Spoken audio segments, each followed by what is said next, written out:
Alors, bonjour à tous, bienvenue pour ce webinaire où on va parler d'expérience client sous tension. On va voir comment anticiper, gérer et désamorcer les incivilités en centre de contact. Alors, je commencerai par un petit sondage assez simple. Vous pouvez ici participer dans la petite fenêtre sur la droite. Est-ce que vos équipes ont été victimes d'incivilités dans les 6 derniers mois? N'hésitez pas, vous pouvez répondre par oui, non, je ne sais pas. Alors, je laisse le vote tourner et je vois les réponses dans quelques secondes. Mais avant, je vais commencer par le sommaire de ces 90 minutes. Bien sûr, on va faire une présentation des 3 animateurs de cette, matinale, donc un hôte et 2 participants. Ensuite, un petit focus rapide sur les racines de l'incivilité, et ensuite, l'étude dont a parlé Marie-Louise, hein, l'étude sur le climat de la relation client. Nous verrons également, l'importance d'avoir une culture client forte pour réduire justement l'impact de ces incivilités et mieux les prendre en compte. Ensuite, Marie-Louise reviendra sur scène pour présenter quelques bonnes pratiques de la marque et à la fin, je vous présenterai de manière concrète quels sont les outils qui vont aider les équipes à mieux gérer l'incivilité.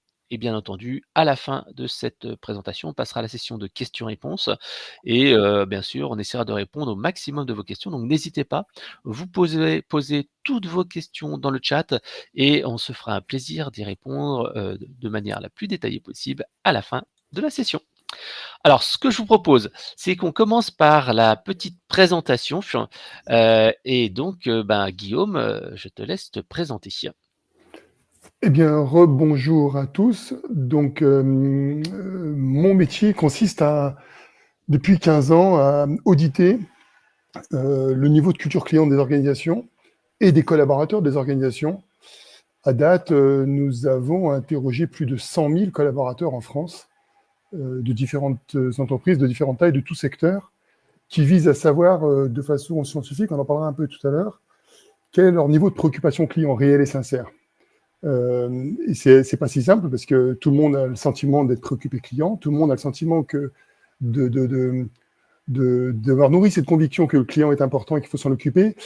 Toutefois, il y a des choses qui nous échappent dans ce mouvement-là et malgré tous nos efforts, on peut passer à côté parce qu'en fait, on n'a pas une réelle préoccupation client sincère et installée. Bon, donc ça, c'est notre métier, de faire ces audits, de faire des diagnostics et de trouver les outils, les moyens, les techniques, les process qui visent à faire évoluer les collaborateurs pour une plus grande préoccupation client, c'est-à-dire prendre soin du client avec confort et sans faire trop d'efforts. Voilà, donc c'est à peu près 250 organisations accompagnées depuis 2015 maintenant.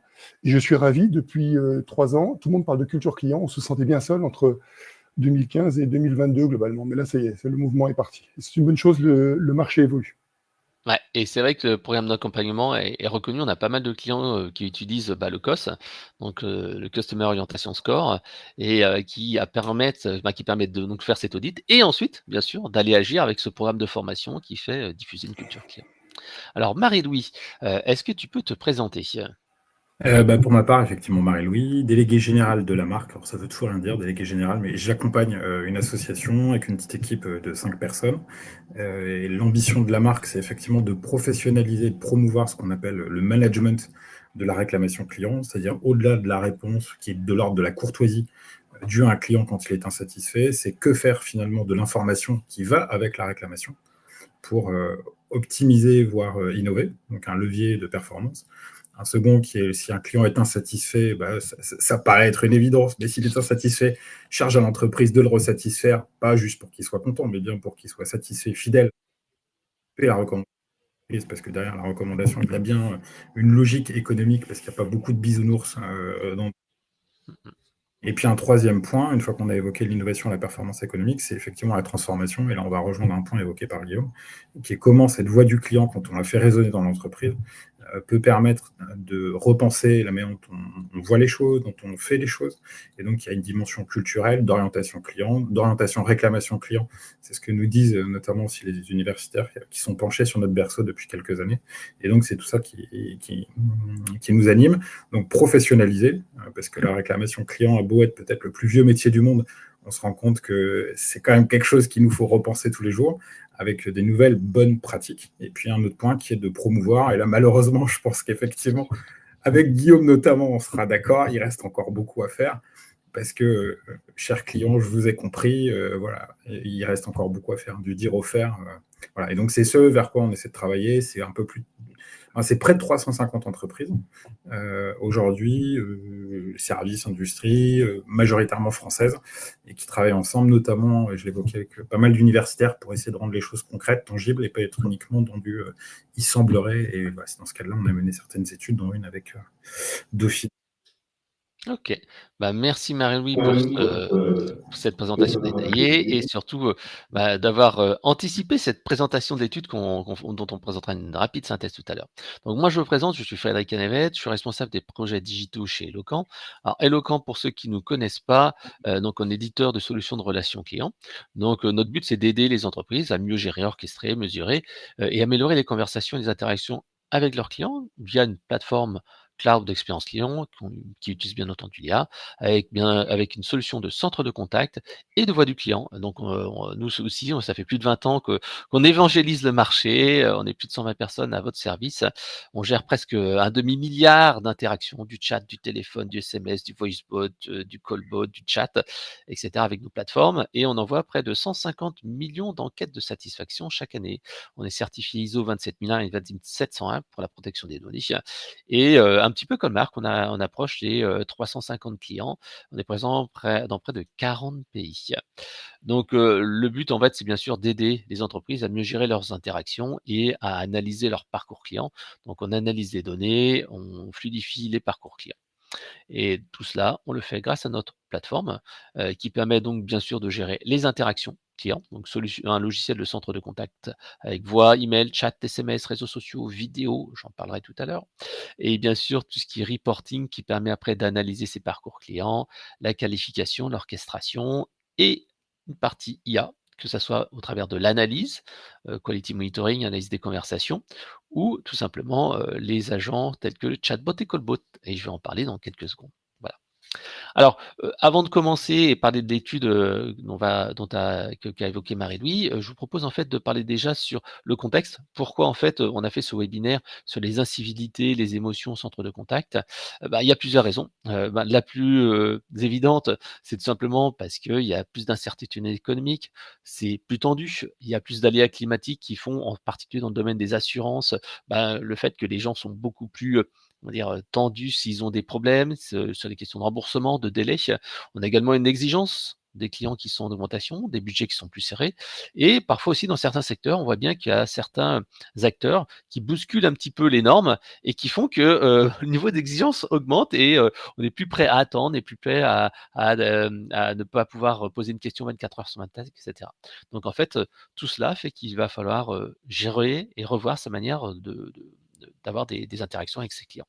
Et c'est vrai que j'aime bien ce petit schéma dont je me suis inspiré de celui de Guillaume, où on montre bien que, OK, les entreprises évoluent en termes de formation, qualité, outils, process, donc ça augmente en fait la qualité de service dans vos centres de contact, mais le problème c'est qu'en même temps les attentes des clients augmentent parce qu'ils voient Amazon, parce qu'ils voient la Maïf, parce qu'ils voient la Fnac, etc., etc.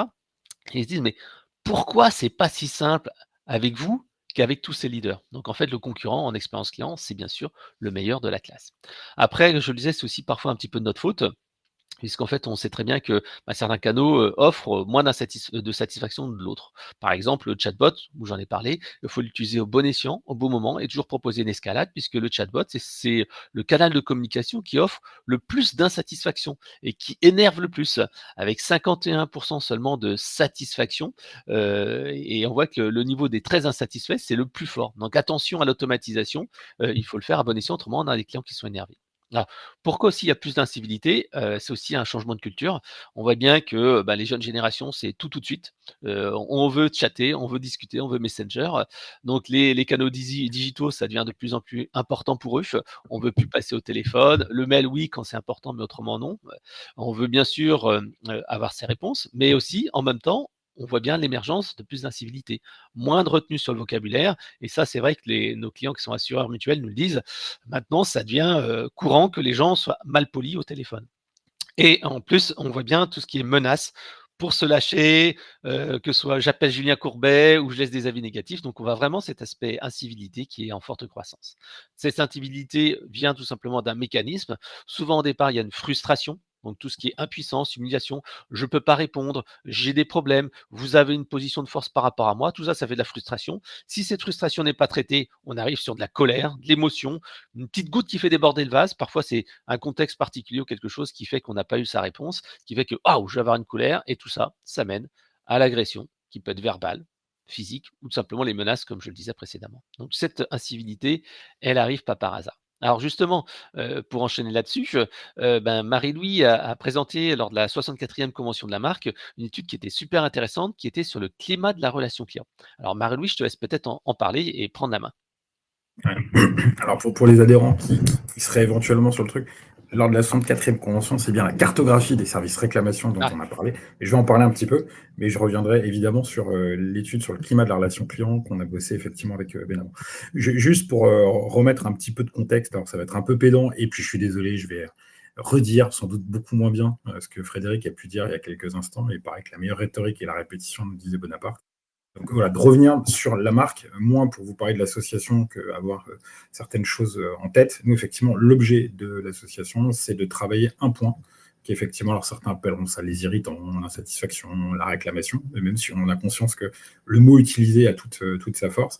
Mais voilà, nous, ce qui fait converger les entreprises et leurs représentants au sein de l'association, c'est comment finalement essayer de capitaliser sur l'insatisfaction des clients. Notre fameux slogan, c'est le fameux transformer le pépin en pépite. Donc là, vous avez vu, je suis passé sur l'univers du Seigneur des Anneaux. Et donc derrière, c'était pour vous montrer qu'il y avait une multitude d'entreprises, une multitude d'acteurs.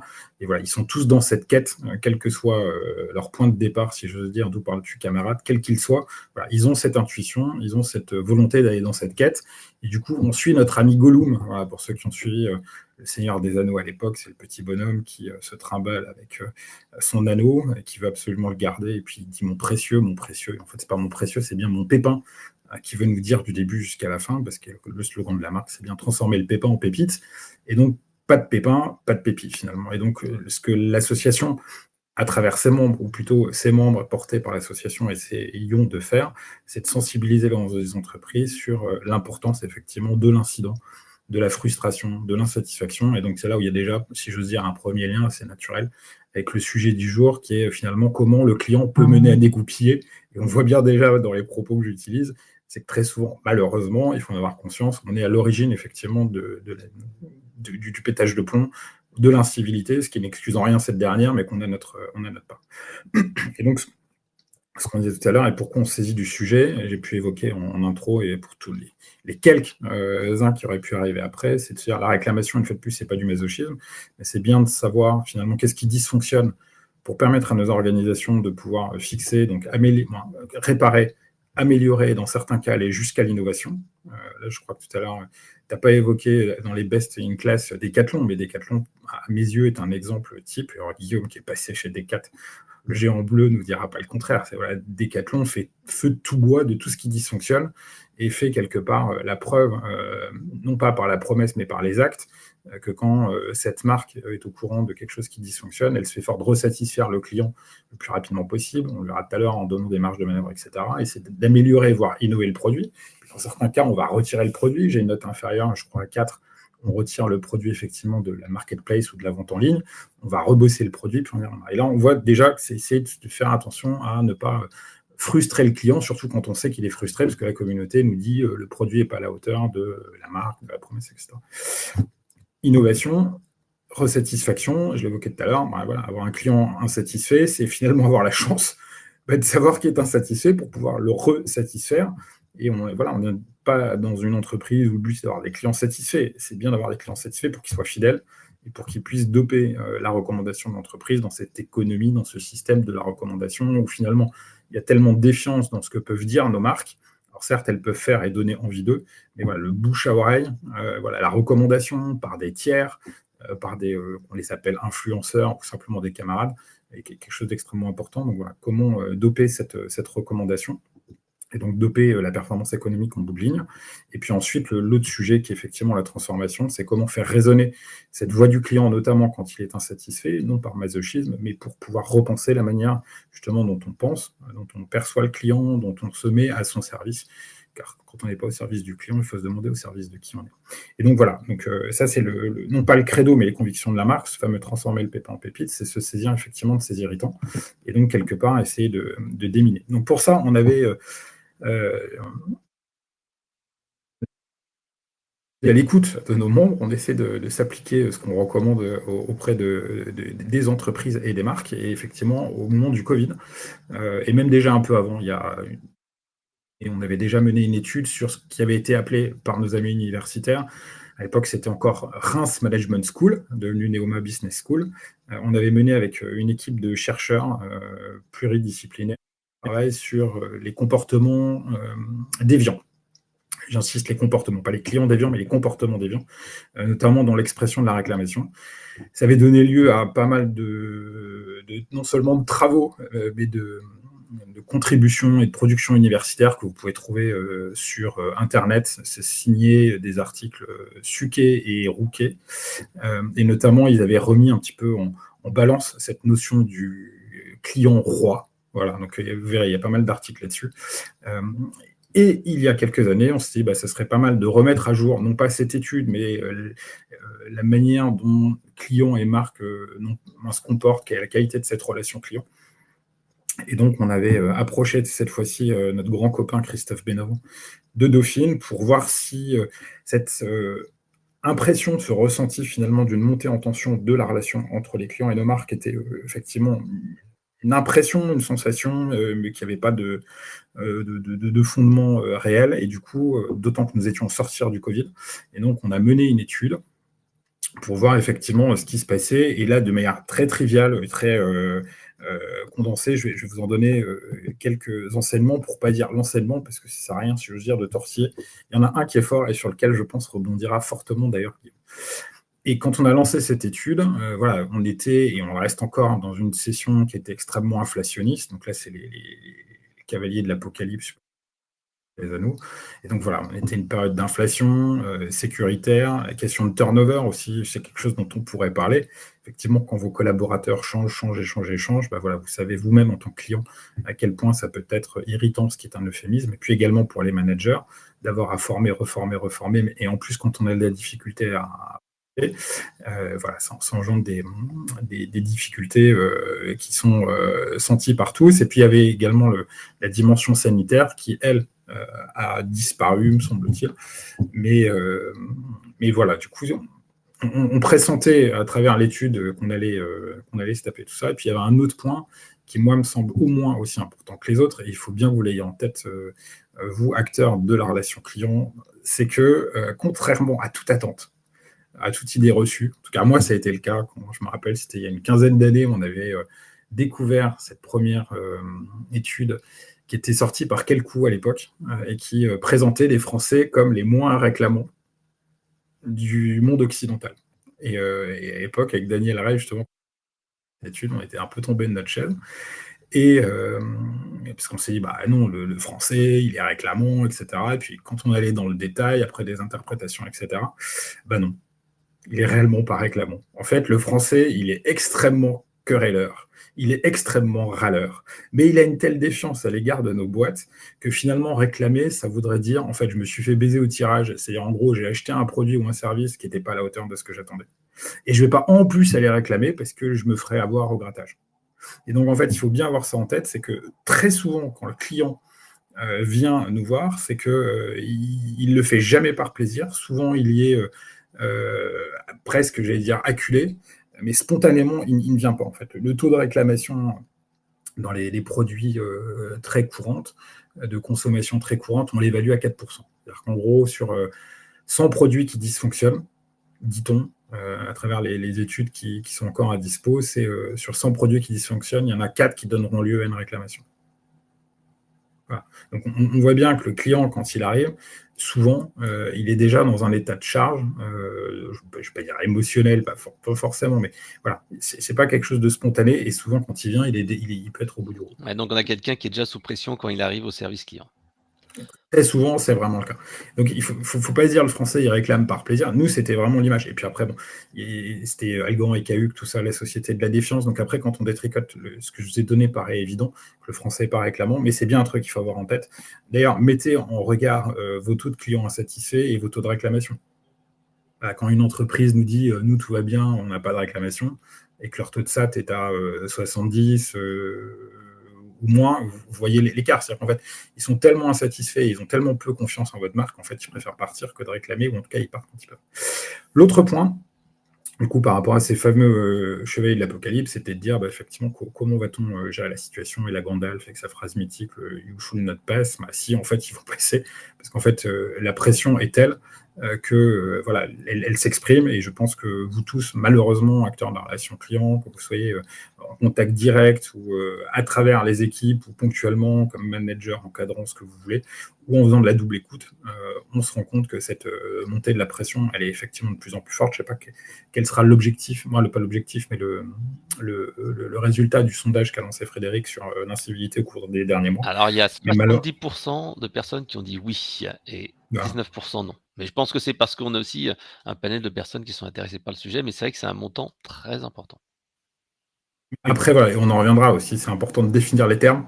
Qu'est-ce que l'incivilité? Je pense que c'est sans doute quelque chose que doit également Guillaume en tête, mais voilà, de quoi parle-t-on, comment on le définit, mais voilà, donc ce fameux You should not pass, et du coup, de cette étude, ce qu'on avait identifié, notamment à travers un groupe de travail, ce qui est important pour déminer cette pression, au-delà de donner des marges de manœuvre, etc., auprès des équipes, à l'égard du client, pour reprendre voilà, effectivement l'analogie de notre bon Gandalf, c'est de reprendre peut-être ces 3 items. Alors, on pourrait les reprendre. Moi, c'était Jeanne Bordeaux qui, à une époque, avait parlé de marque Ange Gardien. Moi, j'avoue que ça m'avait fortement interpellé.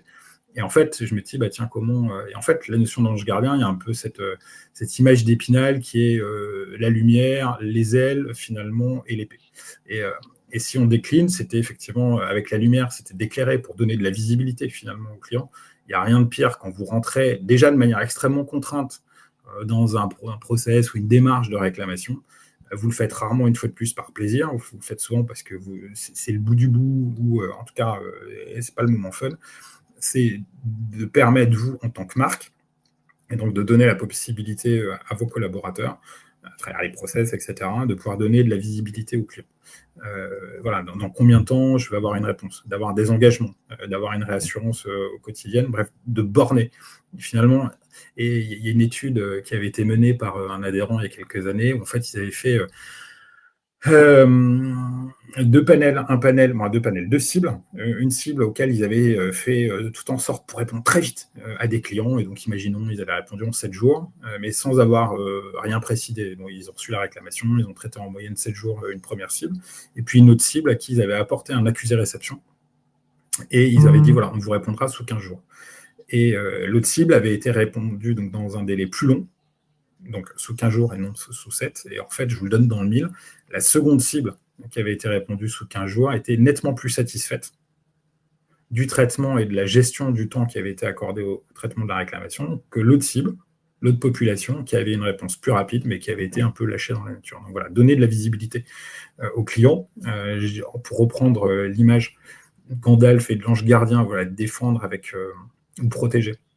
Voilà, avec les ailes, notamment dans l'univers de l'assurance, voilà, c'est dans le temps de la réclamation, c'est au-delà du « je vous ai compris », c'est déjà qu'est-ce que je peux faire effectivement dans l'instant. Dans l'univers de l'automobile, ça va être, je sais pas, mettre à disposition une voiture de courtoisie, faire connaître aux clients les droits dont ils disposent et souvent qu'ils ignorent.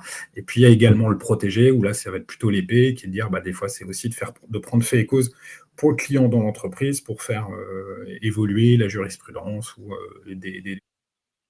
des choses auxquelles ils ont. Et là, je vais faire allusion à l'étude qui a été présentée très récemment, qui est non pas sur le climat de la relation client, mais sur la cartographie des services réclamation client qu'on a menée avec Init, GEM et Lyon 3, qui a été présentée il y a 2 semaines, où là, il est sur les 90 items sur un spécifique réclamation à laquelle 170 entreprises ont répondu. Voilà, notamment, il y avait cette mention où aujourd'hui, en fait, on a 49% des entreprises qui donnent les coordonnées de la personne traitant la réclamation. Voilà. Et ça paraît bête, mais c'est un moyen également de se mettre à proximité. On parle beaucoup de proximité, mais il y a encore beaucoup d'entreprises qui vont donner un nom générique, qui vont se cacher, qui ne vont pas donner de coordonnées, etc. Là, au contraire, c'est d'être dans la personnalisation et dans la proximité. Si vous donnez les coordonnées à votre client réclamant, justement, vous ne vous bunkerisez pas, vous vous mettez quelque part à sa disposition, à sa disponibilité. Et en fait, ce dont on s'est rendu compte, si en plus vous donnez un délai de réponse, ça sera plus facile de staffer également les équipes parce que vous aurez beaucoup moins, paradoxalement, de contacts entrants pour savoir où en sont les demandes.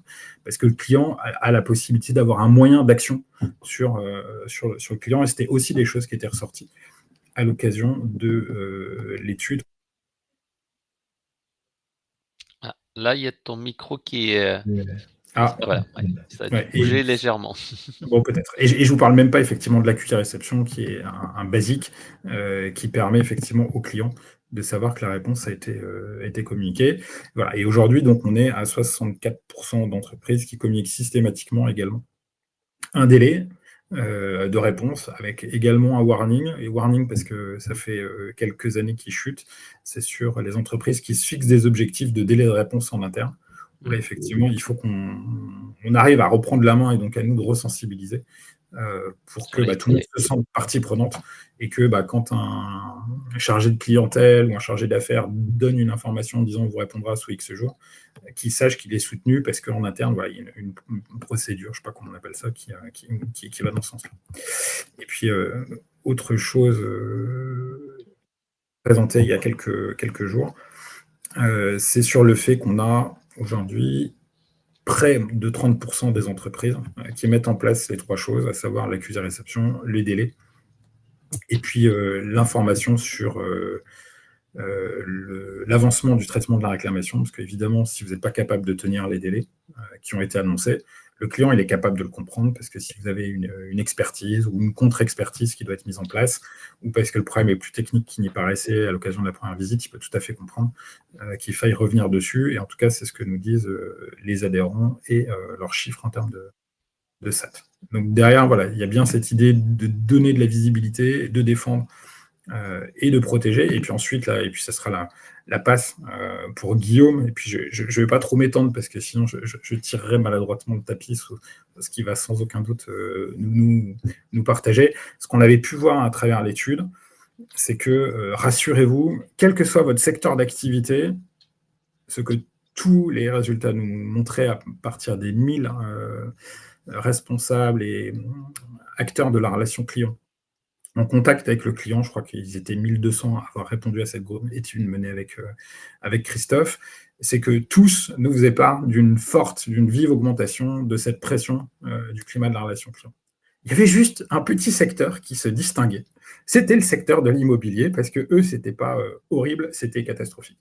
C'est-à-dire qu'en fait, eux, c'était vraiment le secteur qui croisait tous les problèmes d'inflation, de problèmes de parc, de mobilité sanitaire, etc. Et donc, voilà, tout le monde était sinistré, en dehors de l'immobilier, qui lui était sinistré, et qui se dégageait. Donc, ce n'était pas une impression de monter en pression de l'incivilité, c'était une réalité. Alors, ça peut paraître être une évidence de vous dire ça, oui, tiens, il faut attendre ça pour une étude pour en avoir la confirmation. Oui, parce que là, certaines fois, sur ces sujets qui peuvent être émotionnels, on peut aussi se monter le bourrichon. Là, non.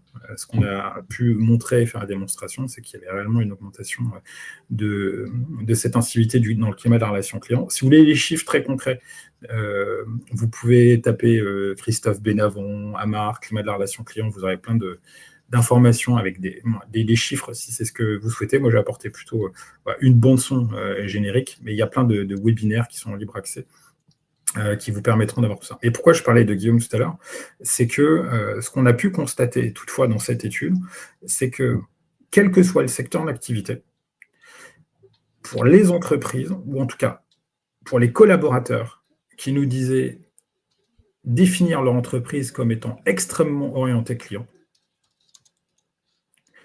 donc pour les collaborateurs qui définissaient leur entreprise comme étant extrêmement orientée client, ces mêmes collaborateurs étaient les seuls dans le panel à nous dire qu'ils étaient moins sujets, ils percevaient moins cette augmentation de l'incivilité et de la tension de la relation client. Donc, c'est ce que nous a dit cette étude. Alors du coup, forcément, je vais voir peut-être comment réagira Guillaume par rapport à ça. Mais en tout cas, chez nous, sur cette étude, voilà, ces entreprises, et alors ça peut paraître quelque part peut-être logique, c'est qu'effectivement, si vous vous concentrez sur la satisfaction du client, la satisfaction du collaborateur, et donc en gros, si vous vous mettez tout en branle pour être orienté client, je pense que déjà le collaborateur, il y a un premier effet, c'est l'entreprise ne me laisse pas en rase campagne, elle met tout en place pour essayer de m'aider.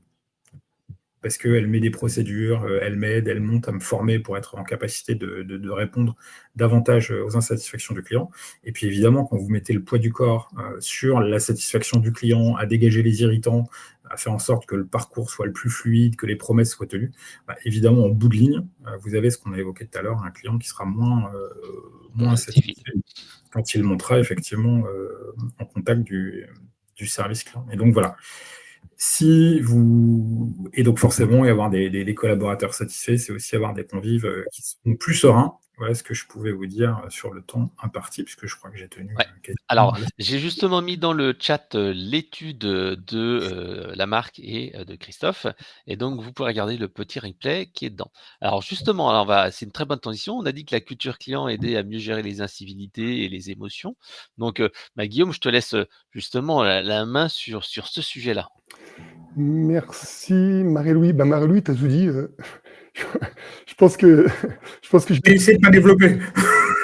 je vais rester 2 minutes. Alors, c'est une bonne transition en effet. Et vous parlez du rôle de la culture client dans ces phénomènes d'incivilité. Juste avant de dérouler, oui, c'est important de savoir de quoi on parle.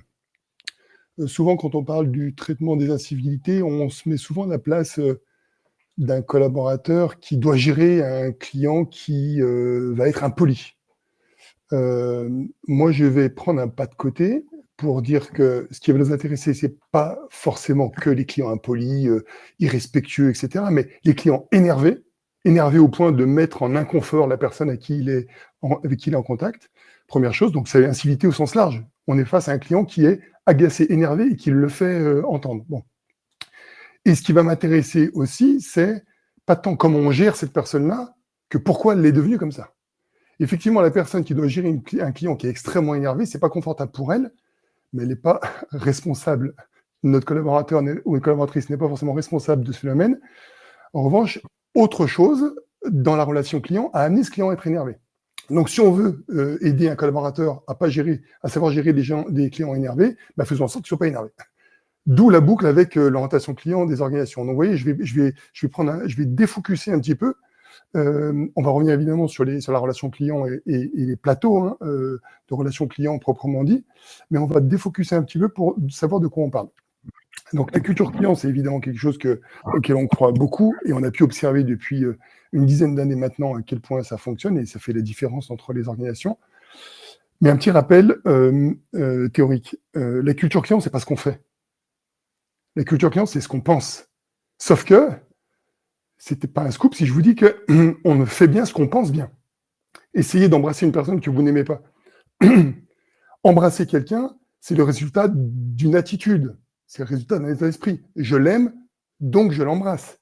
Si je suis obligé d'embrasser alors que je n'aime pas, ça ne va pas bien se passer. Même si je respecte mon geste métier et qu'on m'a formé à savoir comment il fallait embrasser.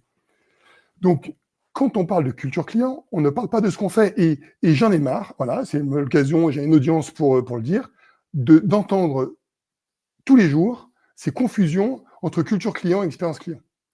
On peut très bien exécuter des process, des pratiques qui sont de nature à améliorer l'expérience client, mais si on veut, donc ça c'est une chose, mais si on veut bien le faire, il faut que la culture client soit au rendez-vous.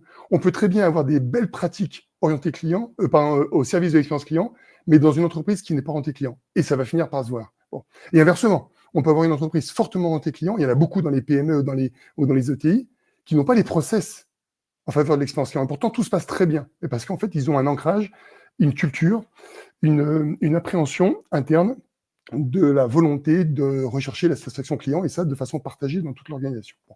Donc, ce qui va vous intéresser, là, c'est l'attitude, c'est l'état d'esprit de nos collaborateurs. Donc, on va sortir de l'idée de qu'est-ce qu'ils font, nos collaborateurs, pour aller vers qu'est-ce qu'ils pensent. Parce que s'ils pensent bien, ils feront bien. Première chose. Alors, pourquoi je vous dis ça? J'ai pu capter récemment chez un de nos clients, dans le cadre d'une formation, alors la formation elle est très longue, hein, c'est une formation à la gestion des incivilités. Et dans le cadre de la formation, il est présenté comme une sorte d'injonction aux collaborateurs du service de la relation client de dire, on vous demande, nous collaborateurs, vous collaborateurs, collaboratrices de l'entreprise, d'arrêter de dire à notre client que c'est pas possible, que vous ne savez pas, que c'est pas de votre faute, etc. Donc il y a et c'est normal, parce que les clients en ont marre d'entendre cette fin de non-recevoir à leurs problèmes qu'ils remontent dans un service client. Et donc, on demande aux collaborateurs de faire ça. Sauf que, et c'est là qu'on touche du doigt le sujet de la culture, pour réussir de façon sincère, comment dire, positive, franche, ce genre de discours de la part d'un collaborateur, il faut qu'il le ressente. Comment va-t-il dire, comment ne va-t-il pas dire que c'est pas de sa faute s'il pense que c'est pas de sa faute et que c'est la faute de son copain qui est l'autre branleur qui a rien foutu là? S'il le pense pour de vrai, il va falloir qu'il prenne sur lui pour dire qu'en fait, en réalité, il est aussi un peu responsable alors qu'il pense que c'est pas du tout lui, c'est pas sa faute. C'est vachement difficile de devoir suivre des comportements qui sont certes de nature à améliorer la satisfaction client si je pense l'inverse. Ouais et surtout Donc, comme tu le dis, au bout d'un moment, à la fin de la journée, quand après 10 appels, tu t'es fait engueuler 3 fois au téléphone, tu peux plus enfin, tu as plus la capacité à avoir cette empathie et à, entre guillemets, «jouer un rôle», quoi. prendre sur soi, ça prend un peu d'énergie, en effet. Donc, donc, en fait, ce qui va nous intéresser et ce qui fait la différence entre les organisations, c'est l'état d'esprit des collaborateurs. Qu'est-ce qu'ils pensent? Donc, bon, le travail maintenant est fouillé et étayé. Et ce qui se trouve dans la tête de nos collaborateurs en matière de préoccupation client est issu de 2 grands piliers, hein. D'abord, il y a ce qu'il vit dans l'organisation. Il arrive le matin au travail, il ouvre son ordinateur, il allume son ordinateur, il a des outils, il a des process, il a un manager qui l'appelle dans son bureau pour lui faire une remontrance ou au contraire le féliciter sur un truc. Il a des collègues sur qui il peut compter ou pas compter. Bref, il a une histoire. Il baigne dans un bain culturel. On l'anime sur le retour de la voix du client ou pas. On lui met une pression ou pas. On l'aide ou pas. Bref, de sa vie dans l'organisation, par couche de sédimentation successive, va apparaître dans une partie de son état d'esprit l'idée selon laquelle, chez nous, dans mon entreprise, la recherche de la satisfaction client est au centre de nos préoccupations, j'en suis certain. Il ne va pas se le dire comme ça, mais ça va construire cet état d'esprit. S'il se dit ça, alors déjà, on a gagné la moitié de la guerre. Sauf que c'est complexe, ça demande une organisation, ça demande des rituels, ça demande une application managériale, ça demande un suivi d'indicateurs de performance, ça demande un vrai sujet sur le vrai traitement de la voix du client, ça demande de l'amélioration continue, ça demande de l'autonomie, de la responsabilisation, bref, je ne vais pas vous les sortir, il y en a 50 des critères. Ce n'est pas que la voix du client, hein. Quand j'ai un collaborateur qui ne peut pas changer un process, alors qu'il sait que c'est pas bon pour le client, parce qu'il aurait trop à perdre de changer ce process-là, parce que lui, son matricule de l'entreprise, ça va être compliqué pour lui s'il change ce process-là. Donc, il lève le stylo, il dit, je suis désolé, monsieur le client, je peux rien faire. Mais c'est pas lui qui veut pas. C'est qu'il a compris dans son entreprise que c'était pas possible. Donc, il y a tout un tas de vie dans l'entreprise. Son expérience va l'amener à mettre le frein à main, ou au contraire, à être dans la bonne posture pour traiter des sujets clients. La deuxième chose qui va être nécessaire dans son attitude, hein, c'est son état d'esprit, sa culture personnelle. Il y a certes, je vis dans une entreprise qui me donne les bons leviers, les bons signaux, qui m'aident, qui m'accompagnent, qui me poussent. Et, voilà. Et puis, il y a moi, avec mes propres convictions personnelles. Vous prenez un collaborateur qui n'est pas du tout à l'aise avec ses sujets clients, qui, quand il était plus jeune, il a travaillé en magasin, il détestait ça, il travaillait dans un restaurant, il détestait ça. Lui, ce qu'il aime bien, c'est derrière son ordinateur et faire du code. Voilà, c'est comme ça. Et ben, cette personne-là, parce que c'est son choix, c'est comme ça, eh bien, même si vous le mettez dans un bain culturel très anti-client, peut avoir, en moyenne, plus de difficultés à penser client, alors qu'il est dans le bon bain. Parce qu'il n'a pas ces réflexes-là, ces automatismes-là. Donc, on doit gérer ça. On doit gérer en tant que manager, en tant que dirigeant, en tant qu'organisation, on doit gérer un bain culturel, hein, propice à mettre les collaborateurs de bon état d'esprit, mais on doit aussi, dans le cadre de la formation, du suivi, de l'animation des équipes au niveau le plus fin, hein, individuel, faire muscler ce niveau de préoccupation client qui est totalement personnel. Et c'est complexe, hein, parce que si on veut creuser, j'irai pas plus loin pour creuser là-dessus, parce qu'on n'a pas que ça à faire, mais juste un cran en dessous, si on veut creuser la préoccupation client personnelle d'un collaborateur, Jean ou Marie, eh bien, comme j'ai besoin que Jean ou Marie soient des collaborateurs qui sont obsédés par le client, alors certes, je vais les mettre dans le bon bain culturel, ça je n'en reparle pas, c'est mon organisation, c'est mon mode de management, c'est des rituels, c'est le KPI, c'est la voix du client, bref, tout ça, les outils. Mais aussi, il va falloir qu'ils aient ce sens du client. Et là, ça commence à être complexe. Si on fait référence à Kahneman, ça date un peu, c'est 2002 ou 2006, je ne sais plus, il était prix Nobel d'économie. Et cet homme-là nous a montré qu'en réalité, nos comportements, nos postures sont parfois prises sous l'empire de notre réflexion, de notre rationalité, ce qu'il appelle le système 2, hein, lié à notre capacité à réfléchir, mais parfois, et souvent d'ailleurs, pris sous l'empire de nos automatismes de pensée. Pourquoi on vous dit ça ? Parce que les entreprises forment beaucoup les collaborateurs en leur expliquant les choses, en tâchant de les convaincre, voire de les entraîner, et là on est sur le système 2. On est comme un médecin qui reçoit un patient qui a du cholestérol, et le médecin va lui expliquer, science à l'appui, qu'il faut faire un régime. C'est indiscutable, monsieur le patient. Ok, j'ai compris, je vais faire un effort. Je vais faire un régime. Il rentre chez lui, il est convaincu, déterminé, il va faire un régime. Bon, il se trouve malheureusement que 15 jours après, il va bouffer des frites et des hamburgers. Et là, le médecin fait, mais t'as pas compris ou quoi ? Et en fait, c'est pas une question de système 2, là, c'est une question de système 1. On est parfois rattrapé par nos automatismes qu'on ne peut pas contrôler. D'ailleurs, vous les avez dans vos équipes, hein. Il y a des gens que vous pouvez former, avec qui ça prend tout de suite, ça match, ça passe, ils ont la bonne attitude face à un client mécontent, puis d'autres, ils n'y arrivent pas, quoi. Pourtant, ils ont eu la même formation, ils vivent dans la même entreprise. Et ça ne fonctionne pas parce que les automatismes ne sont pas au rendez-vous. Donc, en résumé, on est en train de se dire, et c'est complexe, hein, si je veux, et c'est le sujet clé, avoir des collaborateurs avec le bon état d'esprit, il faut que je les mette dans le bon bain culturel, il faut que c'est des personnes qui aient compris, qui soient convaincues, qui soient engagées, système 2, il faut que ce soit des personnes qui aient ces automatismes, ce sens du client, comme on peut dire.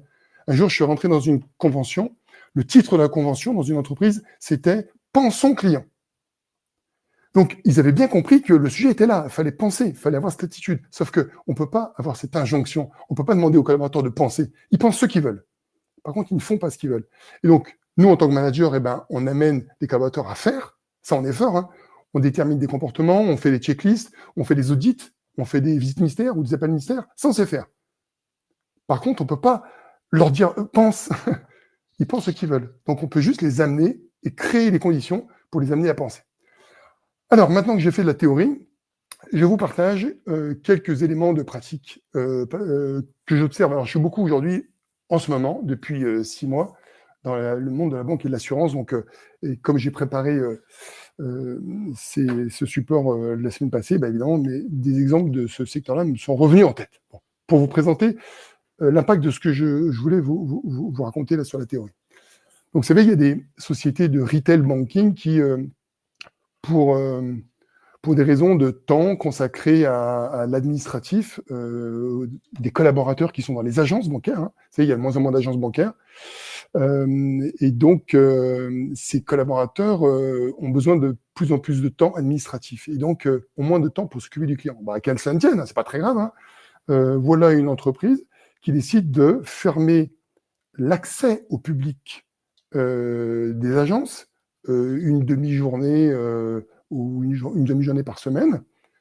Donc l'agence est ouverte. Enfin, vous pouvez c'est souvent il y a des SaaS, hein. Vous rentrez dans le SaaS, là où il y a les DAB, etc., les machines de retrait, etc. Et ensuite, du SaaS, vous avez accès à l'agence en tant que telle où il y a les collaborateurs. Donc, vous pouvez entrer dans le SaaS, il y a de la lumière, il y a tout le monde qui travaille et tout, mais vous ne pouvez pas rentrer dans l'agence. Et pourtant, c'est marqué à l'extérieur, agence ouverte de 8h à 17h, mais une fois que vous êtes dedans, il y a une petite affiche écrite en papier avec c'est uniquement sur rendez-vous l'après-midi ce jour-là. Et là, vous avez un client qui, évidemment, il a un problème urgent. C'est-à-dire qu'il doit récupérer une carte de paiement, par exemple, hein, parce qu'il doit partir à l'étranger. Ça va faire écho à mon exemple d'après. Et donc, il faut vraiment qu'il l'ait. Et donc là, il tape à la porte, évidemment, parce qu'il voit les gens qui sont dedans. Et là, vous avez plusieurs situations qui peuvent arriver. Parce que dans l'exemple que je suis en train de vous dire, le client, il tape à la porte, il voit un collaborateur se lever, regarder un peu par-dessus là, et il se rassoit. Mais vous devenez dingue, en tant que client, vous devenez dingue. Et donc, moi, ce qui m'intéresse là, c'est qu'est-ce qui se passe dans la tête de la personne qui s'est levée pour voir ce qui se passait, et puis qui s'est rassise. Et donc là, il faut tirer la ficelle de ce qu'on a dit. Il peut y avoir plusieurs choses. La première, c'est, oulala, moi, on m'a dit que c'était fermé aux clients l'après-midi, quel que soit le coût client, parce que j'ai compris que c'était pas ça qui était important dans mon entreprise, sinon ça se saurait. Donc, moi, je fais ce qu'on me dit. Et donc, je me lève pas. Ça pourrait être aussi, la semaine dernière, je me suis levé pour ouvrir un client, je me suis fait engueuler par mes collègues parce qu'ils me disent, putain, si je commence à ouvrir à tous les clients, on ne pourra pas s'en sortir. Donc, l'espèce de préoccupation client personnelle que je pourrais exprimer a été foulée aux pieds par mes collègues qui m'empêchent de le faire. Et donc, comme j'ai quand même envie de bien vivre avec mes collègues, je vais me freiner sur ce genre d'intention après. Donc, vous voyez qu'une décision process d'une organisation qui avait cet esprit quand même de vouloir laisser du temps aux collaborateurs pour bien faire leur métier, alors du temps administratif, au bout du bout, peut renvoyer dans la tête des collaborateurs que si les clients étaient si importants que ça serait de mon entreprise. Et donc, si je n'ai pas suffisamment de supplément d'âme personnel, je m'en fous, moi aussi j'arrête là. Et donc, nous voilà, avec des clients qui sont frustrés, énervés, qui le lendemain, quand ils arrivent le lendemain matin, j'en me pète à l'accueil. Mais faute à qui ? Après, on dit il faut apprendre à la fille de l'accueil de gérer les activités. Non. Il faut apprendre à l'organisation et toutes les fonctions qui s'occupent, manager et qui s'occupent de prendre ce genre de décision, d'avoir ça en tête. Ça, c'est la partie majeure. Après, ça ne veut pas dire qu'il n'y a pas des clients qui sont pas gérés, évidemment, mais parce qu'il y a des gens qui sont insultants et respectueux, mais je suis plutôt sur le terrain, vous avez vu, un peu plus large des clients frustrés et énervés. Allez, je reste dans mon univers, après je changerai, je vous promets. Mais celui-là, il était trop, il est trop intéressant pour ne pas s'y attarder. C'est un vrai exemple de deux clients d'une même banque, mais pas de la même agence, vivent à peu près dans le même tempo, le même problème, à savoir, je vais, moi, client, partir à l'étranger dans un mois, et je me rends compte que ma carte de paiement va expirer pendant mes congés à l'étranger. Donc, je demande à mon conseiller de bien vouloir, si c'est possible, anticiper la livraison de ma nouvelle carte de paiement avant mon départ en congé dans un mois. Le client 1 et le client 2 de la même banque, de deux agences différentes, font la même démarche. Évidemment, c'est possible, le collaborateur prend note de la demande et s'exécute. 5 jours avant le départ en congé, on est lundi, le départ a lieu le samedi, les deux clients n'ont pas reçu leur carte à domicile. Donc, ils appellent leur conseiller. Le client numéro 1 appelle son conseiller qui regarde sur son ordinateur et qui est en train de dérouler. Il dit, mais je ne comprends pas. La carte, elle a été commandée, elle a été fabriquée, elle a été expédiée il y a maintenant une semaine. C'est pas normal que vous ne l'ayez pas reçue. Bon, il reste encore 5 jours, croisons les doigts, lui dit-il. Et donc, un client qui est évidemment en stress, qui a envie de s'énerver, qui s'énerve d'ailleurs, il dit, mais enfin, vous n'avez pas une solution, écoutez, attendez encore 5 jours, machin. Le deuxième client de la même banque, mais d'une autre agence, appelle son conseiller, qui a le même problème, à savoir, je ne comprends pas, elle a été expédiée il y a 10 jours, vous devriez l'avoir reçue, il doit y avoir un problème avec la poste, dit-il. En revanche, ce que je peux faire, c'est vous peut-être lancer une procédure de fabrication en urgence. Ah, c'est génial. Comment ça se passe ? Moi, je vais faire la commande là dans l'heure, je la recevrai, votre nouvelle carte, à l'agence dans 3 jours, pas chez vous. Est-ce que ça ne vous dérange pas de venir à l'agence récupérer votre carte ? Merci, vous me sauvez la vie, c'est génial, etc., etc. Bon. Donc, dans un cas, on a un client ravi, dans un autre cas, on a un client énervé, et donc, le manager me dit, écoutez, allez voir ce client, ce collaborateur de l'agence numéro 1, et formez-le, expliquez-lui ce qu'est la culture client, expliquez-lui la façon dont il faut gérer les clients, etc. Ok, bon, et en rencontrant ce collaborateur, je lui dis, bon, alors, racontez-moi. Donc, il dit, voilà, moi, j'ai fait mon job, et j'ai demandé, moi, la poste, j'y suis pour rien, j'ai fait mon job. Et là, je lui dis, mais la procédure de fabrication en urgence, vous ne connaissez pas ? Il dit, si, je connais très bien. Et pourquoi vous ne l'avez pas proposé, lui dis-je. Et il me répond, Vous savez, mon petit monsieur, l'année passée, ça m'est arrivé.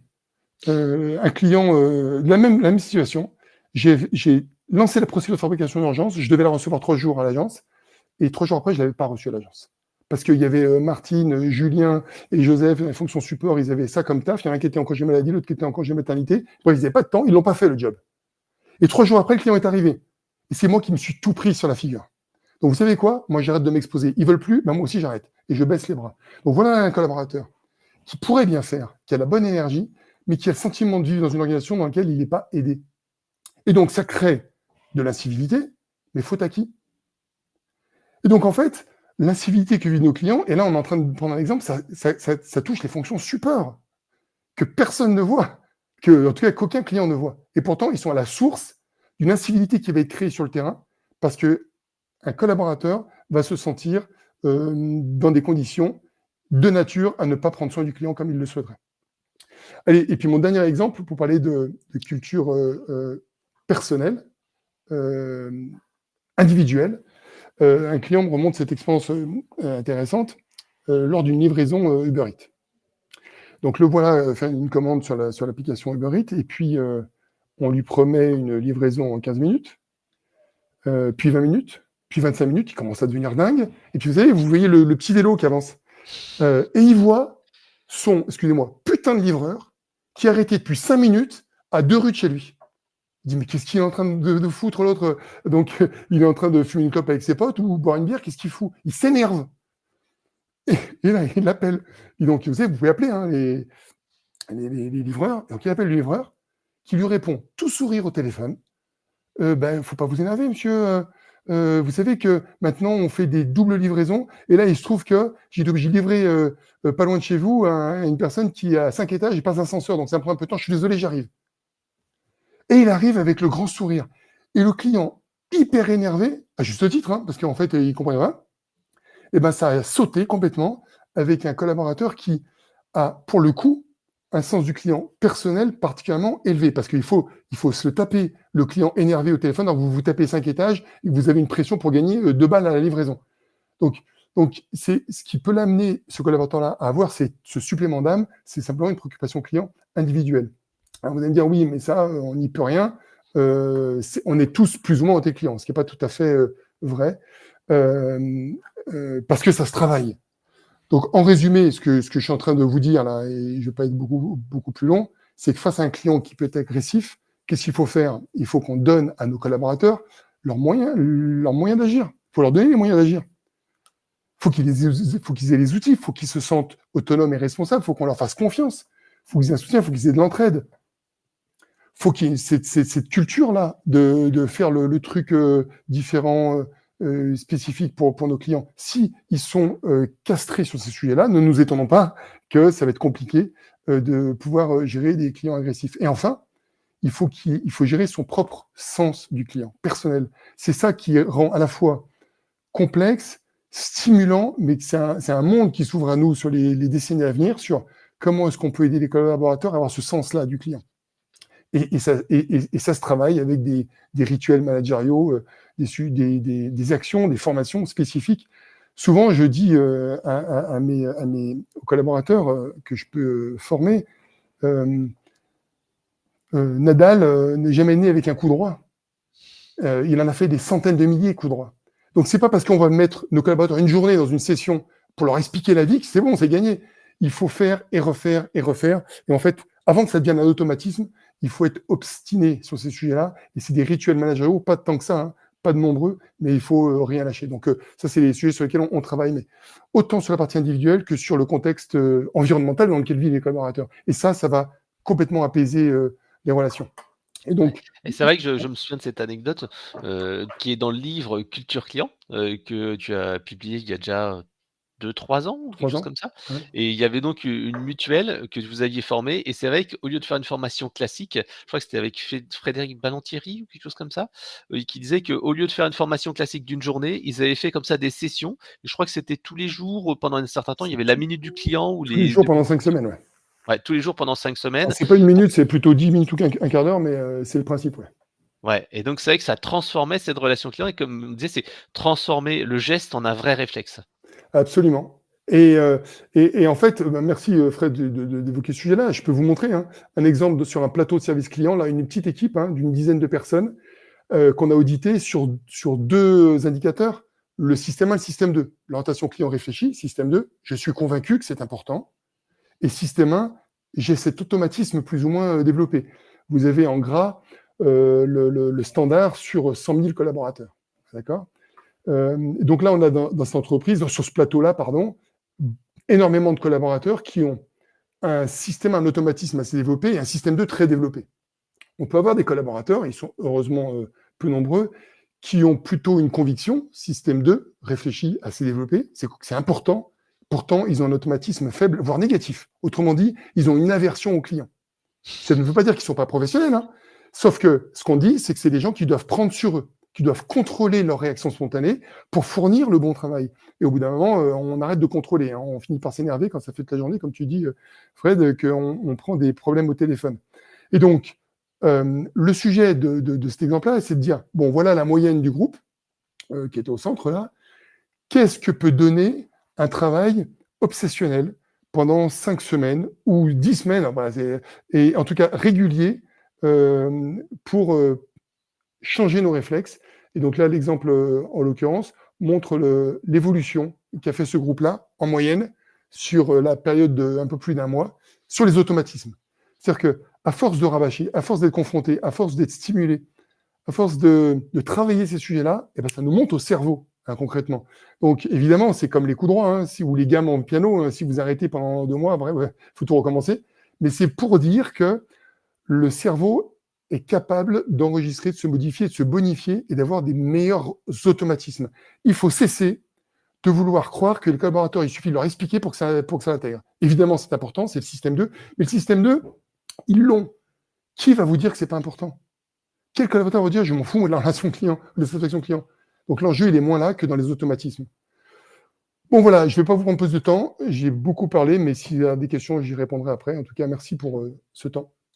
Ouais, et c'est vrai que là que tu nous as présenté le diagnostic Leucos, tu peux le faire aussi également au niveau des services. Là, tu as présenté de manière individuelle au niveau Ouais. d'une personne, mais c'est vrai que tu peux auditer, les cultures clients d'une organisation, des managers et souvent ça commence par là. C'est quelle est la culture client des managers pour qu'ensuite ils répercutent bien Mmh. aux collaborateurs? Parce que si eux, ils montrent pas l'exemple, ça risque d'être un peu compliqué, hein. Absolument. Ouais. Alors donc, le code juste pour dire 2-3 mots, parce que là on a parlé comment ça marche, parce que c'est vrai que là, ça a l'air d'être assez simple, dire: «Ah tiens, ça y est, je peux mesurer, la culture et l'orientation client d'une personne». Est-ce que tu peux dire juste 2-3 mots sur comment ça marche? Oui, la difficulté pour mesurer la culture client d'un individu, vous l'avez compris, c'est que on veut mesurer son intention client réfléchie. Ça, c'est facile. Il suffit de poser un certain nombre de questions pour comprendre et mesurer le niveau de préoccupation client rationnel réfléchi d'un collaborateur. Bon, il y a des questions types qui sont posées pour mesurer ça. Mais la difficulté méthodologique consiste à mesurer les automatismes. Est-ce que Frédéric Canvet a un sens du client automatique et pas que réfléchi? Alors pour ça, on ne peut pas lui demander. Parce que par définition, s'il s'exprime, c'est qu'il contrôle sa réponse. Mmh. Et nous, ce qu'on veut chercher, c'est des automatismes par réflexe, pas de façon contrôlée. Donc, il existe une technique qui s'appelle l'IAT, l'Implicit Association Test. Alors, on a un chercheur qui est aujourd'hui salarié de l'entreprise, qui a fait sa thèse aux États-Unis sur ces mesures-là, les mesures implicites, on appelle ça, et qui nous aide à muscler, consolider toutes ces techniques de mesure des automatismes de la pensée, des réflexes, parce que c'est le point de départ, le point d'ancrage qui nous permettra de faire changer les habitudes. On est vraiment sur ce registre-là. Comment faire changer les habitudes? Il faut évidemment être convaincu, mais ça, j'insiste, ils le sont souvent, mais il faut les accompagner dans leurs automatismes de manière à ce que le patient qui doit faire un régime ne soit pas tout le temps obligé de prendre sur lui, de faire trop d'efforts, qu'il puisse le faire aussi avec automatisme, ce sera tellement plus facile et une meilleure réussite pour lui. Ouais, et c'est vrai que l'exemple du régime est tout à fait vrai. Si tu as chez toi des snacks, tout le temps, si tu manges le midi à la va-vite et cetera, si tu changes pas, le contexte et ben, en fait, ça va être compliqué, de changer d'attitude. OK. Alors, ce que je propose, c'est qu'on passe maintenant à la troisième partie de cette présentation et on va voir ensemble les bonnes pratiques pour la gestion des incivilités au centre de contact. Alors, je vais commencer et ensuite je laisserai la main à Marie-Louis.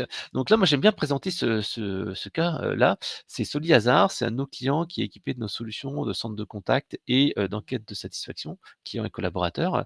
Et en fait, ils ont fait un gros travail sur la gestion des émotions et des incivilités. Alors d'abord, ils ont un travail sur être en phase au niveau des émotions avec les collaborateurs et j'aime bien ces idées de fiches, en fait, des fiches clients et des fiches émotions. Et donc, en fait, ils disent, bah voilà, un client, lors de son premier appel qui vient de souscrire à une assurance moto, dans quel état d'esprit il est? Et à ce moment-là, c'est pas lui dire, bon, alors, voilà, qu'est-ce que vous avez comme véhicule, etc. Mais les féliciter, waouh, c'est une belle moto, quel modèle c'est exactement? À l'inverse, lorsqu'il y a un accident de moto, bien entendu, bah, la première chose et le premier réflexe qui doit être fait, c'est comment vous allez? Avant de parler du sinistre, de la déclaration et tout ça. Donc ça, en fait, c'est vraiment cette orientation client qui a été faite, avec un travail, comme tu l'as dit, c'est sur la durée. Avec là, ils ont mis, en face des comédiens qui ont expliqué un petit peu comment, gérer cette partie émotion et ils ont travaillé en amont sur une sensibilité, sur repérer ses propres émotions. Parce qu'on ne peut pas comprendre les émotions des autres si on ne comprend pas, en fait, ses émotions à soi. Par exemple, ne pas faire de la surenchère dans la voix quand quelqu'un dit voilà, ça va pas, etc. Remonter la voix. Non, au contraire, il faut plutôt baisser la voix. Et donc, c'est ces éléments-là qui sont importants. Travailler sur les éléments de langage également. Sur la gestion des incivilités, ben, là, on a vu un petit sondage tout à l'heure. On a dit que 70% des participants au webinaire avaient indiqué qu'ils avaient fait face à des incivilités. Là, en fait, chez eux, 100% des collaborateurs ont dit que c'était une réelle préoccupation et 90% avaient été confrontés d'incivilités. Donc, ils ont travaillé en fait sur, comme tu as dit, les collaborateurs en premier sur la gestion des incivilités, avec la formation de managers bien-être qui font un entretien post en fait incivilité pour gérer cette émotion-là, éventuellement avoir une alerte incivilité pour traiter en fait ces éléments-là dans l'entreprise. Ils ont travaillé aussi sur la sophrologie, comment on peut essayer de travailler sur ces émotions et repartir en fait sur un bon pied, travailler sur la respiration et dire ok, c'est bon, maintenant j'ai pris ces émotions, je les ai évacuées, je peux reprendre un appel derrière. Alors, je crois que Marie-Louis, au travers des 300 et quelques adhérents de la marque, 350, vous avez aussi une boîte à outils avec des bonnes pratiques.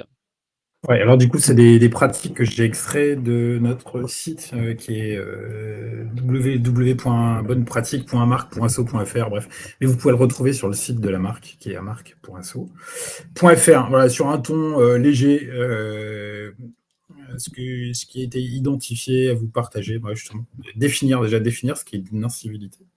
Ce serait curieux de voir auprès des quasi 20% de répondants dans quel secteur elles sont, ou alors pourquoi elles... Pardon, je vais la reprendre.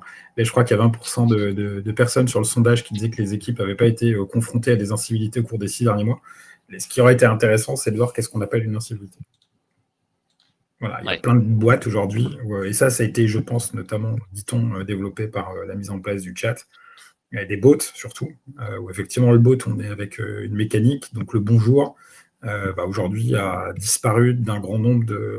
sur les chats, vous avez un humain, mais c'est quasiment indifférencié entre un humain ou un robot. Et du coup, en fait, ça s'appauvrit au niveau des échanges. Donc, tout ce qui est de l'ordre de la civilité, de la cordialité disparaît de plus en plus. Bref, mais là où je voulais en venir sur définir ce qu'est une incivilité, pourquoi c'est une bonne pratique? Parce que déjà, ça permet de mettre le sujet sur la table dans l'entreprise. Un peu comme à l'image de la réclamation, finalement. Elle fait définir les choses. C'est un moyen de les reconnaître pour l'entreprise. C'est un fait de mettre tout le monde autour de la table et d'essayer d'en faire un sujet et pas simplement un tabou. Et de se rendre compte que la notion d'incivilité, elle peut être extrêmement différente d'une personne à l'autre, d'un département à l'autre. Mais voilà. Et donc, peut-être d'avoir une définition de ce qu'est une incivilité, de pouvoir la traquer, la définir, c'est peut-être commencer à poser la première pierre, non pas d'un plan dispositif anti-incivilité, mais voilà, pouvoir commencer à traiter le sujet. L'autre point qui a été abordé alors, de plein des manières par Frédéric et Guillaume de manière précédente, mais là, ça peut être une incarnation, une traduction à travers une pratique, c'est donner de l'autonomie. Voilà. Aujourd'hui, quand on est dans le département de la gestion des insatisfactions clients, on le sait, pouvoir régler au premier coup et le plus vite possible, c'est le meilleur moyen d'avoir un client satisfait et de moins exposer également le client, le collaborateur, Donc là, de manière très concrète, là, le loup de Wall Street avec son petit billet, son petit dollar, typiquement, c'est ce qu'on peut avoir dans des entreprises où les collaborateurs vont avoir des délégations leur permettant de taper dedans sans avoir besoin de demander la permission de papa et maman si ils ont le droit d'utiliser les petites éconocroques pour faire, non pas plaisir aux clients, mais juste répondre là où il y a un bug. Et un exemple que je prends souvent, parce que c'était le premier qui nous avait narré ça il y a de nombreuses années, c'était le patron de la banque Atlantique, de la Banque Populaire Atlantique, et qui en fait nous expliquait avoir vu un bonhomme qui s'était présenté à lui comme un futur ex-client, et le client raconte que le matin même, il était dans une des centaines d'agences d'Olivier, qui était à l'époque DG de la banque depuis très peu de temps. Et en fait, la personne lui explique qu'elle était là pour régler un petit différend qui portait, je crois, sur 7 euros, quelque chose comme ça. Et après une demi-heure d'argutie, le conseiller lui dit, d'une petite teuillade entendue, genre complicité, connivence de dingue, rassurez-vous, je pense que je vais obtenir le geste co dont on vient de parler. Bon, et voilà, tout était dit. Et le client a balancé cette phrase au guichetier, regardez bien mon dos, c'est la dernière fois que vous le verrez. Il se trouve que le hasard fait que les choses... Il rencontre Olivier de Marignan le soir même, qui était à l'époque DG de la Banque Populaire Atlantique, avant qu'elle ne devienne Grand Ouest. Le bonhomme lui explique la situation, et comme le disait Guillaume tout à l'heure, Olivier se dit, si j'ai des situations d'échec comme ça dans mes agences, c'est de ma faute, car c'est moi qui ai le pouvoir sur les procédures, et je dois bouger tout ça. Et donc il demande à ses chefs à plumes de proposer un changement qui va s'incarner par la mise en place de ces délégations, et quelques mois plus tard, est accordé à toutes les personnes au guichet, donc le premier degré de la fusée bancaire, pour reprendre l'univers bancaire évoqué par Guillaume tout à l'heure, c'est 50 € sur chaque insatisfaction qui est remontée. Donc moi, client, j'arrive, j'ai 3 insatisfactions, et ben, je donne au guichet, la personne du guichet, 3 enveloppes, une enveloppe pour chacune de ces insatisfactions. Donc, théoriquement, la personne peut aller jusqu'à 3 fois 50 si chacune de ces insats peut aller jusqu'à... Et donc, ça permet quoi? Ça permet de pouvoir répondre au premier contact, ça permet accessoirement de valoriser la confiance qu'on a ou dite auprès des collaborateurs en contact, parce que souvent, il ne faut pas se cacher derrière son petit doigt. Les problèmes de délégation, c'est souvent des problèmes de confiance. On recrute des gens dont on n'a pas confiance, c'est rigolo. Donc là, on reconnaît la confiance et donc finalement la capacité de jugement de ces équipes. Donc il y a quelque part une fierté, une reprise sur la main des collaborateurs, parce que du coup, eux-mêmes vont pouvoir négocier. C'est pas parce qu'on me donne 50 € que je vais aller à la facilité. Et d'ailleurs, c'est souvent la difficulté quand on met en place des délégations, c'est de permettre aux équipes à qui on a dit ne réfléchissez plus et dites non à tout, de reprendre confiance et de réutiliser. Et c'est ce que disait Guillaume tout à l'heure à travers l'exemple, je crois, d'une banque dont je tairai peut-être le nom, mais qui est, moi je me suis engagé, et puis finalement on ne m'a pas fait confiance. Donc, cette absence de confiance à l'égard des collaborateurs, elle est dévastatrice. Et là, voilà, permettre aux collabs de reprendre du goût au travail, de se refaire confiance, et de l'accompagner aussi pour ça. Et donc, la satisfaction, le fait de pouvoir répondre au premier contact, donc le client, il part de l'agence, il sait que son problème est réglé. Voilà. On m'a dit oui ou on m'a dit non, mais en tout cas, je sais que c'est réglé, je n'ai pas besoin de me dire qu'est-ce qui va m'arriver dans une semaine, surtout pour un motif ou une somme qui peut être très légère. Et puis, vu que je l'évoquais tout à l'heure, on n'est pas dans des entreprises de bisounours, à partir du moment où ce plan a été mis en place, 80% des réclamations et donc des irritants ont eu une réponse au premier contact. Ah. Et comme dirait l'autre, le temps, c'est de l'argent, et en fait, ça leur a permis d'économiser un pognon de dingue, comme dirait l'autre, et donc finalement, c'était de l'efficacité, c'était de l'estime de soi pour les collaborateurs, c'était pour les clients de se dire j'ai confiance, parce qu'en fait, on fait confiance aux personnes en qui on met en contact, et après, 50 € pour les personnes de guichet. À l'époque, on était, je crois, sur du 200, 250 pour les chargés de clientèle ou conseillers. Il y avait une enveloppe encore plus pour les agences, pour les patrons d'agence, et pour le directeur de la qualité. Il avait 6 000 € à sa main sur un claquement de doigts. Donc, de redonner des marges de manœuvre. Et puis, vous pouvez aussi, en plus des délégations, c'est ce que a pu faire l'UCPA notamment, où là, Stéphane a carrément pris ce pari, qui était de dire, je donne une enveloppe discrétionnaire, en plus de toutes les délégations existantes et les procédures existantes, je donne une enveloppe discrétionnaire à chaque personne du département. Voilà. Et dans l'année, ils avaient X milliers d'euros dans lesquels ils pouvaient abonder à titre personnel, si j'ose dire, sur la situation, parce qu'ils estimaient que la personne avait été particulièrement malmenée sur le lieu de vacances ou dans le traitement de la réclamation, ou parce que tout simplement, c'est ce que souhaitait la personne du service clientèle. Donc voilà, de donner effectivement des marges de manœuvre. Il y a aussi, là, cette fois-ci, je vais chercher ça chez Kaamelott, Voilà. Donc réquisitionner l'interne face au flux. Voilà, certaines fois, effectivement, le chargé de clientèle, il en prend plein le home ou plein le bouclier parce qu'en gros, horde de clients qui arrivent et puis on est sous-staffé. Voilà, une bonne pratique pour pouvoir délivrer, j'aime pas trop ce mot-là, mais de pouvoir délivrer de manière plus large et rogner sur les temps qui peuvent être des motifs de forte insatisfaction, réclamation et donc in fine d'incivilité. C'est ce qu'a pu mettre en place Cégide, où effectivement, eux, ponctuellement, ils lâchent l'ensemble de toutes les personnes de l'entreprise pour taper le stock de réclamation. J'utilise le mot à dessein, le stock de réclamation, parce que voilà, il y a beaucoup trop de réclamations, trop de dossiers. Et du coup, je trouvais une bonne astuce parce que c'est aussi un moyen, et c'est ce qu'évoquait tout à l'heure Guillaume, de permettre aussi de sensibiliser l'ensemble des collaborateurs des autres départements, donc à travers les collaborateurs des autres départements, des difficultés certaines fois dans lesquelles on place les chargés de clientèle. Alors, cette fois-ci, on n'a pas tapé sur les SI, mais le but, c'est pas de taper sur eux. Mais c'est vrai que souvent, il y a des enjeux qui peuvent être contradictoires ou pas forcément alignés, de sécurité pour les uns, les services informatiques, risques cyber, etc., etc. Et puis la nécessité de satisfaire effectivement le client, et ça passe par un usage le plus facilité pour les collaborateurs. Et du coup, voilà, c'est comment réussir à concilier tout ça. Et ça, je vous le donne dans le mille. Si vous faites des vies ma vie, avec des départements ici qui viennent dans des services clients, ils se rendent compte que, certes, ils sont tout fiers de la fameuse robustesse ou de la solidité des systèmes informatiques, mais voilà, souvent, ils se rendent compte qu'en fait, quand il faut ouvrir 10 applications, saisir 10 mots de passe pour pouvoir accéder à une information dont on va se rendre compte que finalement, elle va permettre de dire au client, non, ce que vous me demandez n'est pas possible, il faut que je reparte sur un autre chemin.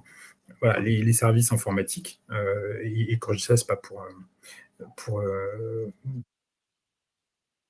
enjeux, mais c'est un moyen de se rendre compte et d'essayer d'arriver à concilier ou d'optimiser en tout cas les enjeux des uns et des autres, et on peut multiplier ça à ton prix. Cette fois-ci, je suis allé chercher, c'était Anémone, je ne sais pas si vous vous souvenez, dans Le Père Noël est une ordure, Thérèse jeteux, et je m'arrêterai là. Voilà, c'est le joker annuel, c'est ce qu'a pu mettre en place une entreprise. C'est-à-dire que je crois que c'est. Alors là, pour le coup, je suis désolé, je ne me rappelle plus, c'est une fois par mois ou une fois par an, mais peut-être. C'est une fois par an. Une fois par an, c'est ce qui me semblait. Où effectivement, on va permettre aux salariés, aux équipes, de pouvoir raccrocher sans avoir à donner, à rendre de compte auprès du département client, auprès de la direction ou autre. Et donc voilà, c'est le joker. Et donc si par exemple vous avez un contact avec lequel ça se passe particulièrement mal ou qui est particulièrement virulent ou je ne sais quoi, voilà, chaque collaborateur sait qu'il a la possibilité de mettre un terme à l'appel, même de manière brusque, sans précaution aucune. Voilà, il n'en sera pas non seulement tenu rigueur, mais on ne demandera pas d'expliquer. Alors, le fait de mettre ça en place, il n'y a rien d'hypocrite dans la pratique. C'est évidemment pas pour qu'ils l'utilisent, mais pour qu'ils sachent qu'ils peuvent l'utiliser. En fait, le but, c'est bel et bien de ne pas accrocher au nez du client, et c'est ce qui était évoqué. C'est-à-dire qu'en termes de formation, c'est aux entreprises, pour reprendre ce que disait Guillaume, de tout mettre en place pour que les collaborateurs soient en capacité de faire et de bien faire. Mais voilà, il y a des cas, il y a des situations dans lesquelles peut-être que la situation n'est pas sur la table et elle n'est pas peut-être à côté de la table. Et voilà, c'est de permettre aux chargés de clientèle de mettre un terme tout en sachant que voilà, rien ne sera retenu, si j'allais dire, contre lui pour paraphraser notre bon droit américain. Et puis ensuite, c'est solliciter l'intervention d'un tiers. Cette fois-ci, on passe par on n'est pas obligé de solliciter François, mais voilà, ça peut être, ou c'était le cas à une époque, notamment quand on passait par le médiateur, parce qu'autrefois, la mise en place des médiations était à la libre initiative des entreprises, et donc c'était un moyen de dire aux clients, voilà, certes, vous n'êtes pas satisfait, moi je caricature, certes, vous n'êtes pas satisfait, mais nous, on estime qu'on allait au maximum de ce qu'on pouvait, et peut-être plus encore. Donc, ce qu'on vous propose pour vous montrer notre bonne foi, c'est on va s'en remettre à un tiers auprès duquel on s'engage à suivre l'avis. Et donc, c'est le cas par exemple pour la RATP, c'est le cas aussi pour le domaine des assurances. Si vous n'êtes pas content, vous pouvez demander au médiateur de la RATP.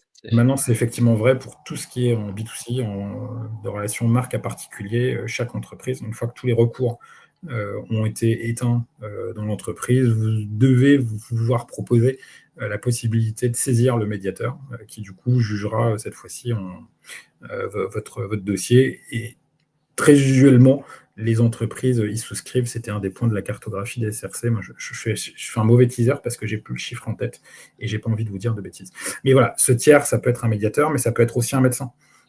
Dans l'univers de la santé, Notamment, il y a pas mal d'entreprises qui ont pu mettre en place un système de médiation auprès d'un univers médical. Et donc, c'est un moyen de permettre aux clients de dire, voilà, par exemple, il y a un stress ou un doute sur quelque chose qui a été consommé avec un enfant qui serait malade. Un des parents panique, appelle le service client. Le service client qui a quand même une expérience, voire une expertise dans tout ce qui touche au domaine de l'alimentaire, est capable de voir si c'est lié à l'ingérence du produit alimentaire ou non, en fonction des délais, plein de choses. Pour autant, l'émotion du client peut être telle qu'il faut pouvoir non seulement la désamorcer, mais y répondre. Et du coup, ces entreprises ont mis en place un système de partenariat avec des médecins indépendants. Et donc, on va proposer aux clients d'avoir une sorte de pré-consultation au téléphone qui va être un moyen d'orienter ou de pré-orienter effectivement le parent vers soit une solution médicale, soit lui faire une espèce de prédiagnostic comme quoi effectivement c'est pas lié à un produit alimentaire, mais c'est peut-être juste de la fièvre qui n'a rien à voir avec ça. Et on peut décliner autant sur des expertises dans l'univers assurantiel, me semble-t-il, notamment. Et puis un autre point, c'est peut-être même le dernier, je ne sais plus, mais qui est peut-être la version la plus hardcore. On évoquait l'univers bancaire tout à l'heure avec Guillaume. Celui-ci en est issu pour des raisons évidentes. Je ne dirais pas le nom de l'entreprise, mais on avait eu l'occasion d'avoir son témoignage à l'époque, à l'occasion d'un club banque assurance qui était déjà à l'époque consacré à l'incivilité et à la montée même de la violence. Et ce qui avait été mis en place par... ils avaient un directeur sécurité et incivilité, une zone régionale, et en fait, ce qui a été mis en place, c'était de fermer le lieu de vente. Donc de fermer l'agence. Et en fait, la difficulté dans laquelle étaient plongées les marques par le passé, donc à cette marque, c'était de dire, en fait, une fois qu'il y a eu une incivilité, voire une agression, ils avaient mis en place un accompagnement du collaborateur au commissariat pour pouvoir effectivement porter plainte.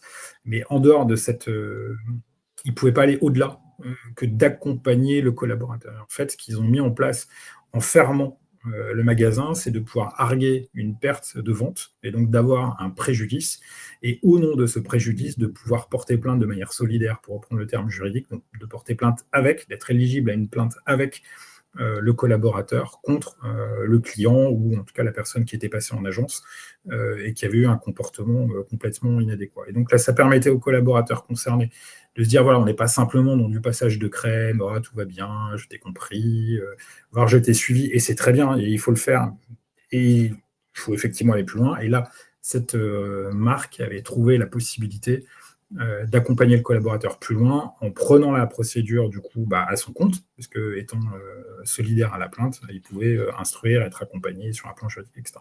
Et ça avait également un impact très fort pour les collaborateurs, parce que c'était un moyen de dire, si vous aussi, de fait, dans la région, il y a une incivilité forte ou une agression, parce que ça peut aller jusque-là, on vous accompagnera pour de bon. Et c'est aussi un moyen de dire, parce que clairement, il y avait une perte de chiffre d'affaires qui était assumée, une perte de chiffre, mais qui était un moyen de dire, voilà, les collaborateurs sont prioritaires sur le business. Et donc, voilà, c'était un moyen de montrer très concrètement qu'on passait de l'intention aux axes. Voilà. Est-ce qu'on pense, est-ce qu'on fait. Et donc, voilà, après, si vous voulez plein d'autres bonnes pratiques, je vous le disais, il y a le site amarc.so.fr. Vous pouvez aussi rejoindre l'association, qui est une association ouverte à toutes les entreprises. Je vous disais, près de 350 entreprises de tous bords. Et puis, si vous voulez, si vous êtes encore papier, voilà, je sais qu'il y a encore des adhérents qui sont papier, et c'est très bien, et c'est tout à votre honneur. Gandalf vous propose effectivement un ouvrage qui est de sa réédition, je crois, il y a 2 ans, sur le fameux management de l'insatisfaction client. Et dans lequel vous pouvez trouver un chapitre qui a été co-écrit par Jean-Baptiste Suquet et Aurélien Rouquet, que j'évoquais tout à l'heure, qui étaient 2 des chercheurs de l'équipe pléthorique de chercheurs pluridisciplinaires de Neoma Business School qui avaient accompagné l'association sur la gestion des comportements déviants. Et donc là, voilà, c'est de manière très résumée un graphique qui illustre de nombreuses pages et surtout des centaines d'heures de travaux de tous ces jus de cerveau qui datent d'il y a maintenant un petit moment, qui ont été mis à jour et qui malheureusement n'ont pas perdu leur actualité. Je ne serai pas plus long. Merci Frédéric. Bah, merci Marie pour ces quelques bonnes pratiques. Là, on a vu donc la théorie au départ, pourquoi on arrive sur de l'incivilité.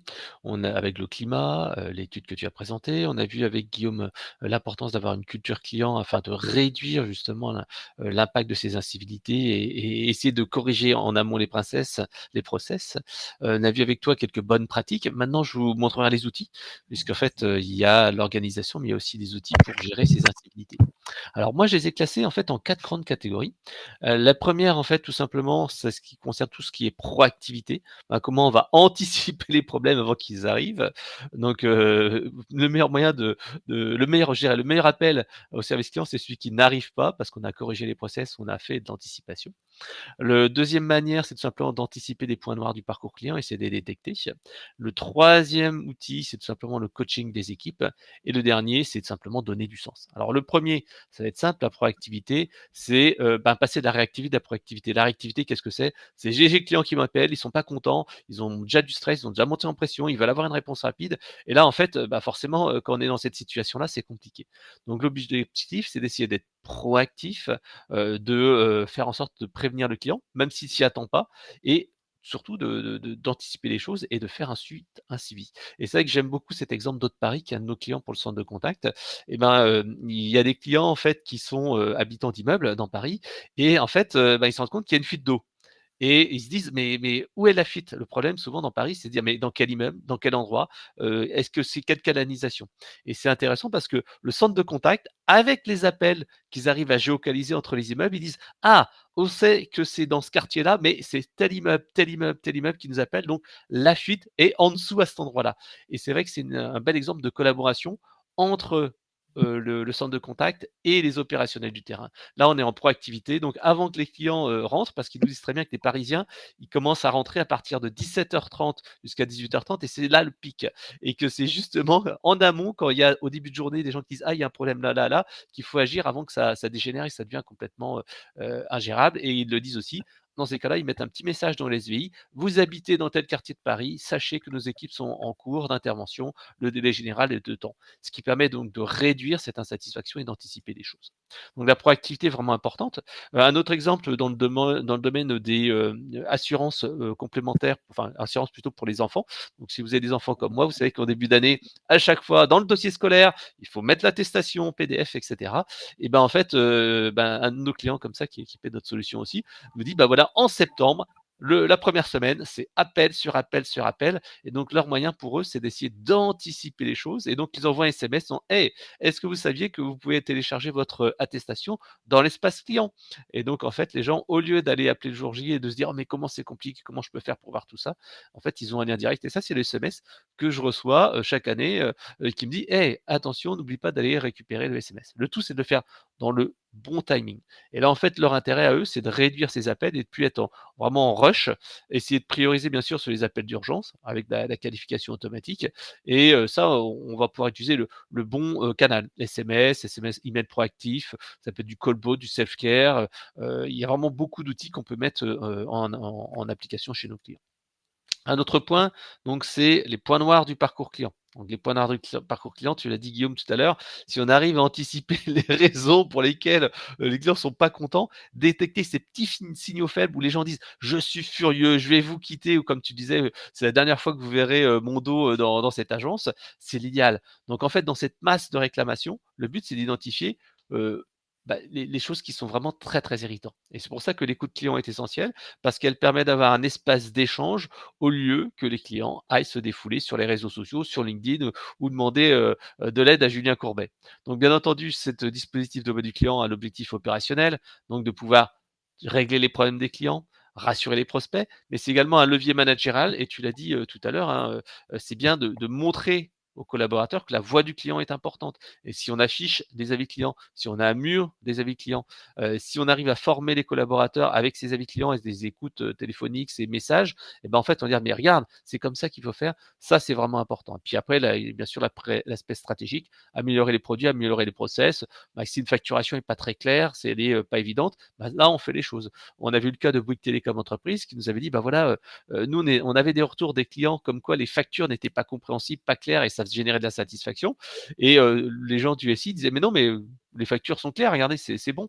Quand ils ont mis en place un dispositif et qu'ils se sont dit: «Hey, regardez, la raison numéro 1 d'insatisfaction, c'est le manque de clarté des factures». Là, ils ont eu le levier pour faire évoluer les choses. Donc ça, c'est important. Donc identifier, c'est aussi c'est vraiment ces points noirs, cette insatisfaction cachée, pourquoi les clients, partent, ces choses qui font des waouh au contraire, quelque chose qui a été fait, de manière, exceptionnelle où le client dit: «Ouais, je suis super content, bravo à ce conseiller qui a fait l'effort». Là, tu parlais de cette fameuse carte envoyée, en express en urgence, dire: «Oh regardez, ça c'est bien fait» et cette exemplarité qui va être envoyée, par email, dans une réunion, par le directeur, bref dans des communications, met en avant cette orientation client et que la bonne chose à faire, l'exemple à suivre, c'est ça.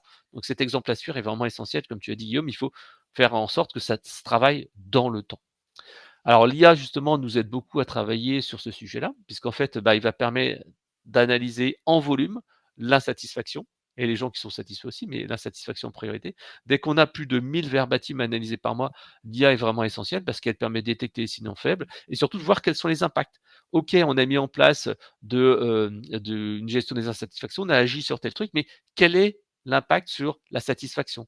Quel est l'impact sur le business? Et c'est vrai que là aussi, j'aime bien citer, Bouygues Telecom Entreprises parce qu'ils disent: «OK, si on met des choses en place, on mesure après derrière si ça a bien été perçu. Si le client ne s'en rend pas compte, si ça n'améliore pas la fidélité, si ça ne permet pas de faire de business et ben, en fait, c'est que ça n'a pas d'importance». Donc il faut vraiment travailler sur cet aspect rentabilité, identifier, bah, si ça fonctionne. Si après une formation sur, la gestion de la culture client, avec, le COS, si on voit tout de suite que le NPS augmente, si on voit que la fidélité augmente, bah, c'est que c'est rentable et à ce moment-là, on peut réinvestir à nouveau sur le sujet.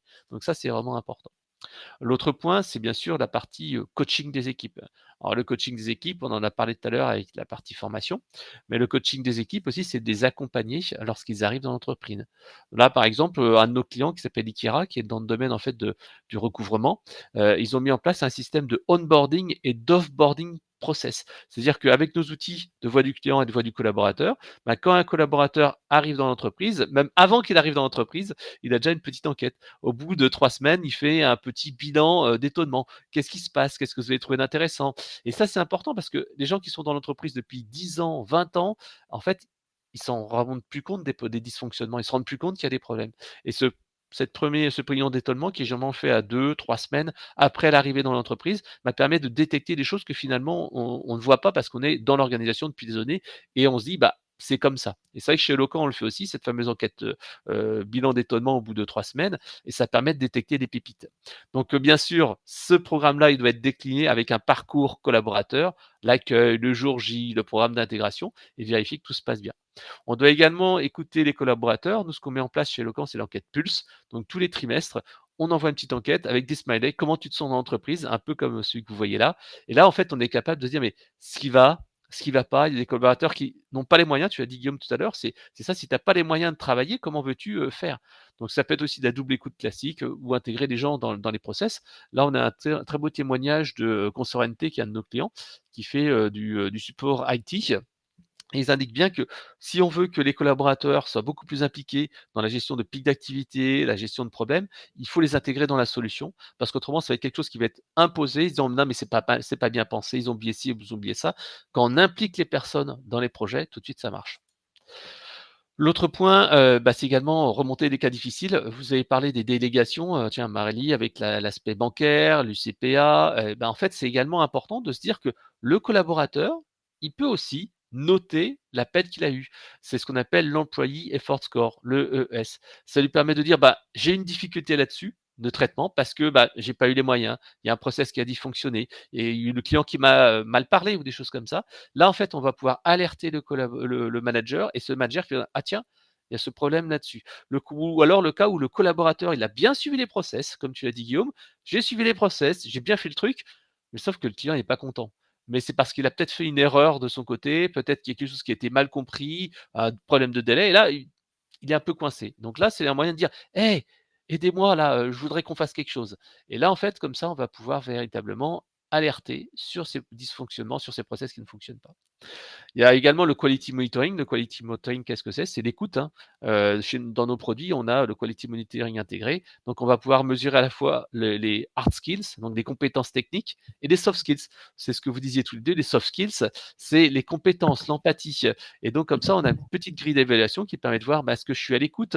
Est-ce que je suis dans la reformulation? Est-ce que j'ai bien proposé de l'aide après à la fin de la conversation, etc., etc. Donc, ça, c'est le quality monitoring classique avec l'analyse manuelle des équipes. Maintenant, en fait, avec l'arrivée de l'intelligence artificielle, en fait, on va pouvoir aller plus loin. Parce que le quality monitoring manuel, qu'est-ce que c'est? C'est 2-3 conversations qu'on va faire par agent maximum. Il faut trouver sur la bonne conversation au bon moment, c'est un petit peu compliqué. Avec en fait le quality monitoring via l'intelligence artificielle. On peut, en théorie, bien sûr, monitorer 100% des conversations, mais la CNIL l'interdit, donc on est plutôt sur 30, 50%, ça dépendra un petit peu du but, du moment, etc., etc. Là, on a véritablement une analyse qui est entre guillemets exhaustive sur un volume et une durée vraiment déterminée, et on va pouvoir détecter de la colère, des motifs, ce qui permet après d'extraire ces données-là et vérifier en fait ce qui s'est passé. Et on va même pouvoir aller chercher ce que moi j'appelle l'excellence opérationnelle. L'excellence opérationnelle, qu'est-ce que c'est? C'est de passer de je suis content à je suis vraiment extrêmement satisfait. Et comment on va le faire? C'est des petits détails. Par exemple, un agent qui est au téléphone, il y a quelqu'un qui lui dit: «Bah, tiens, j'ai eu un problème avec, mon assurance», tu parles ce problème de carte bancaire, voilà, «J'ai un problème de carte bancaire, j'ai eu un prélèvement» et cetera. Et si la personne dit: «Oui, pas de souci, je vais vous annuler le paiement, c'est dans la procédure» et cetera. Là, le client va juste dire: «Ah, content, c'est la procédure, très bien». Par contre, si, on dit: «Ah, vous avez eu un problème, bon normalement ce geste-là, il n'est pas inclus dans votre contrat, mais parce que vous êtes vraiment client depuis 15 ans, je vois que vous avez en plus l'assurance auto, vous avez l'assurance habitation et tout ça, et ce que je vais faire, c'est que moi exceptionnellement, je vais prendre, le sur moi de vous offrir en fait cette garantie-là, ce qui représente un geste de 15 €. Voilà. Est-ce que ça vous convient monsieur?» Donc là, en fait, on passe de: «Oui, oui, pas de souci, je vous le fais tout de suite», où le client ne se rend pas compte du geste, à: «Je valorise le geste qui est effectué», et là, on voit bien que ça augmente la satisfaction et au niveau des enquêtes de satisfaction, on augmente comme ça, on grignote quelques points en plus. Voilà. Ça permet également d'identifier les bonnes pratiques, en récupérer des enregistrements qui sont utilisés pour la formation des nouveaux collaborateurs. On peut travailler également en auto-évaluation. Qu'est-ce que j'ai fait de bien? Tiens, a posteriori, est-ce que j'ai fait mieux? Travailler en équipe entre agents, ou travailler en fait avec mon manager pour savoir un petit peu ce que je dois améliorer. Donc vraiment le quality monitoring automatisé, c'est un vrai gain de temps, et ce qui permet vraiment de travailler sur le coaching des équipes.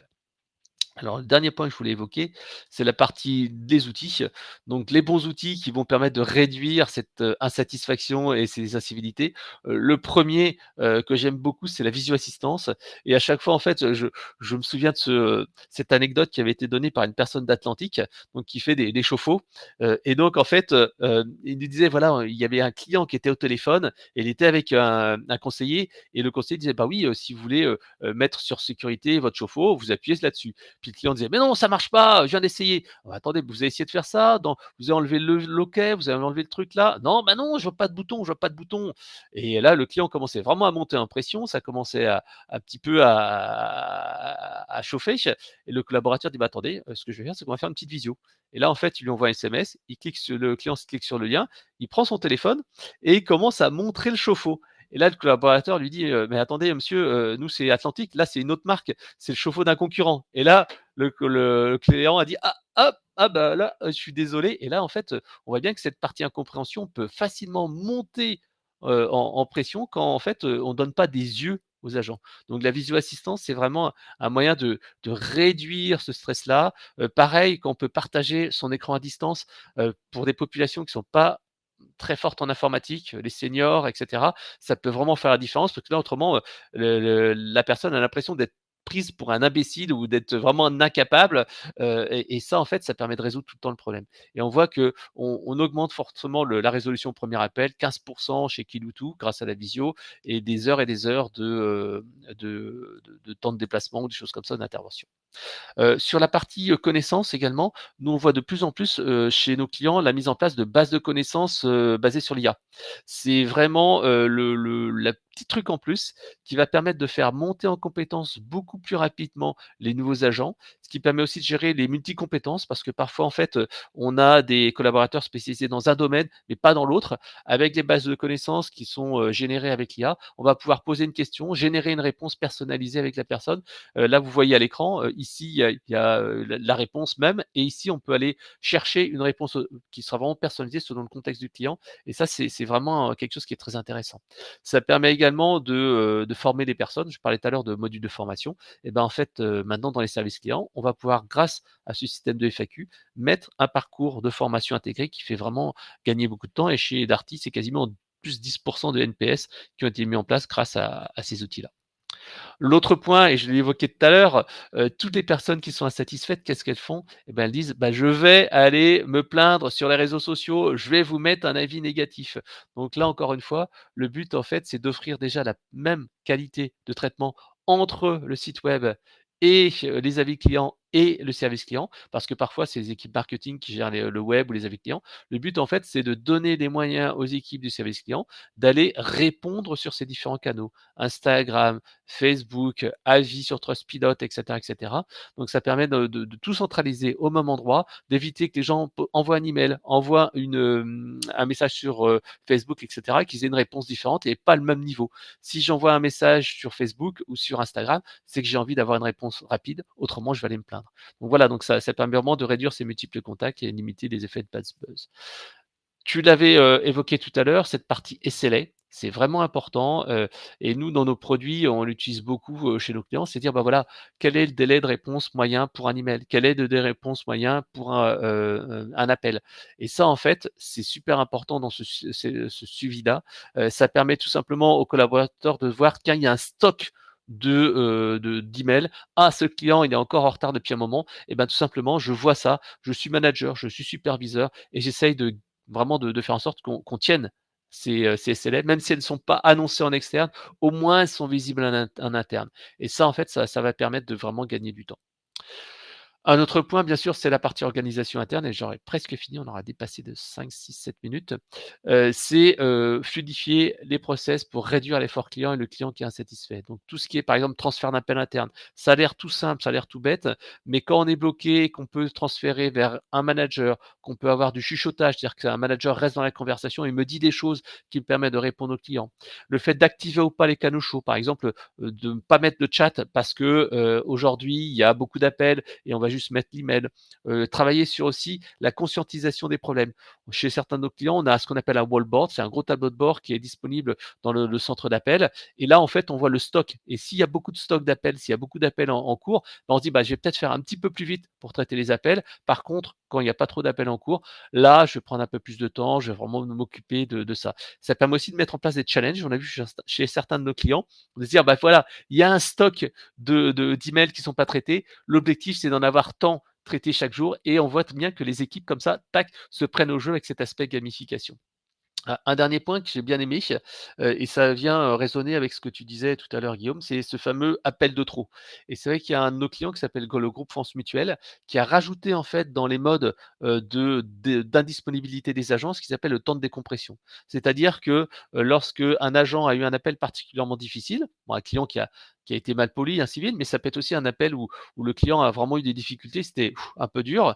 Ben, au lieu de se dire: «Bah, je vais prendre l'appel suivant et je dire: "Bonjour"», ce qui est compliqué parce que j'aurais pas la même énergie, j'aurais eu des choses qui ont été vécues auparavant, ben, il peut se mettre en retrait et il choisit le mode temps de décompression, et à ce moment-là, en fait, il est tranquille, il peut se dire: «Bah, je prends un temps qui peut durer 1 minute, 2 minutes, 3 minutes», le temps qui est nécessaire pour revenir en fait vraiment dans un bon, état d'esprit pour prendre un prochain appel. Et donc Valérie Lupeau, Valérie Lupeau, ouais, Véronique Lupeau nous avait dit que ça c'était quelque chose qui était très raisonnable. Je crois que c'était de l'ordre d'une demi-heure par mois par agent, mais vraiment quelque chose qui était très petit en termes de charge de travail et qui pourtant avait un gros impact sur la qualité de l'accueil des clients. Voilà, donc je vous ai présenté les différentes solutions. Le but, c'est pas vous faire un catalogue complet, mais vous dire mais où agir et utiliser les bons outils au bon moment selon le bon contexte. Ça peut être en détection, Je parlais de cette partie voix du client, analyse des points noirs. Ça peut être dans l'anticipation, communication en amont des pics, proactivité, autonomie des équipes. Tu vas parler avec l'autonomie financière.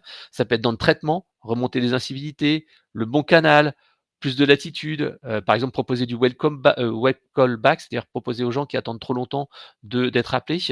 Éviter de se répéter avec du transfert et des choses comme ça. Ou organiser son service client en ligne 1 qui prend beaucoup d'appels et après passer en ligne 2 aux personnes qui ont des problèmes un peu plus compliqués. Ça peut être un très bon moyen justement de réduire l'insatisfaction des gens qui attendent de trop, des gens qui ne sont pas suffisamment compétents sur les sujets.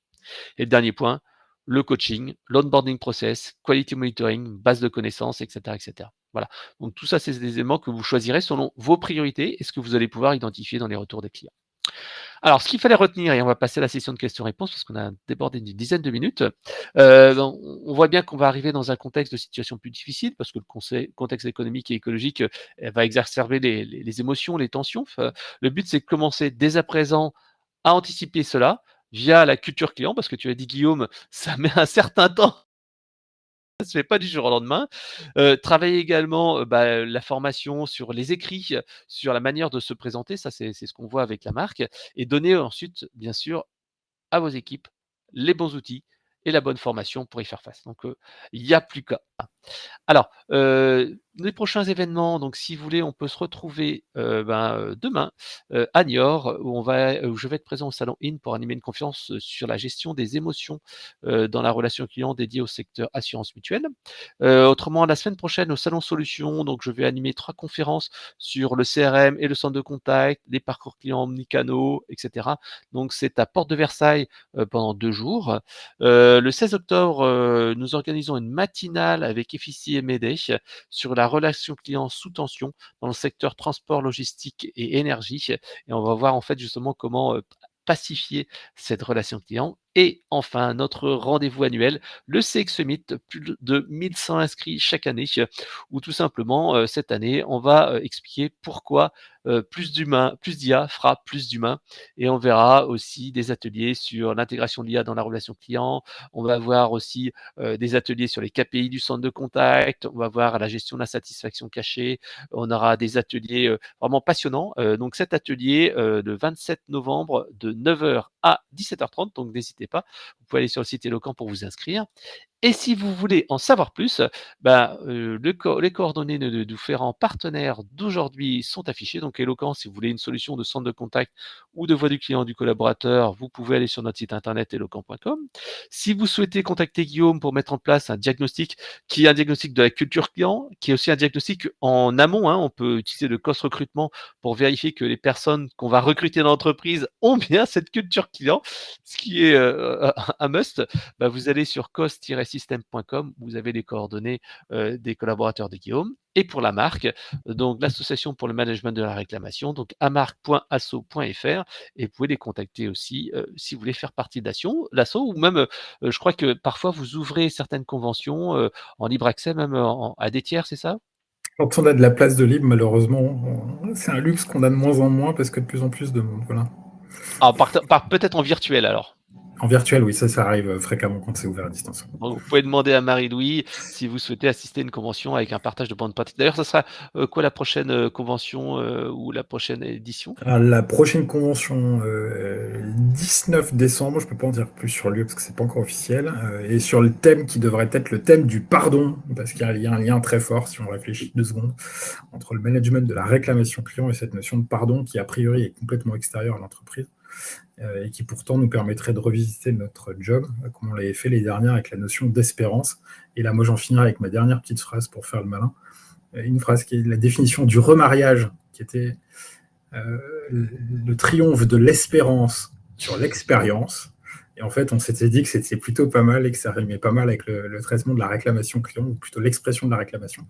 La réclamation pouvant être effectivement également le triomphe de l'espérance sur l'expérience. Vous êtes bien foutu de ma gueule ou vous vous êtes trompé, mais je vous fais encore suffisamment confiance pour tenter ma chance. Voilà. Ouais. Merci pour cette phrase philosophique pour cette fin de webinaire. Moi, je le citerai en référence cinématographique. On peut tromper 1000 fois 1000 personnes, mais pas 1000 fois une personne. Il faut que tu la reprennes, sinon elle ne fait pas crédible. Un et mille. Exactement. Bah, merci à tous. Je vous souhaite à tous une très bonne journée et à très bientôt. Au revoir. Merci beaucoup. Au revoir. Au revoir.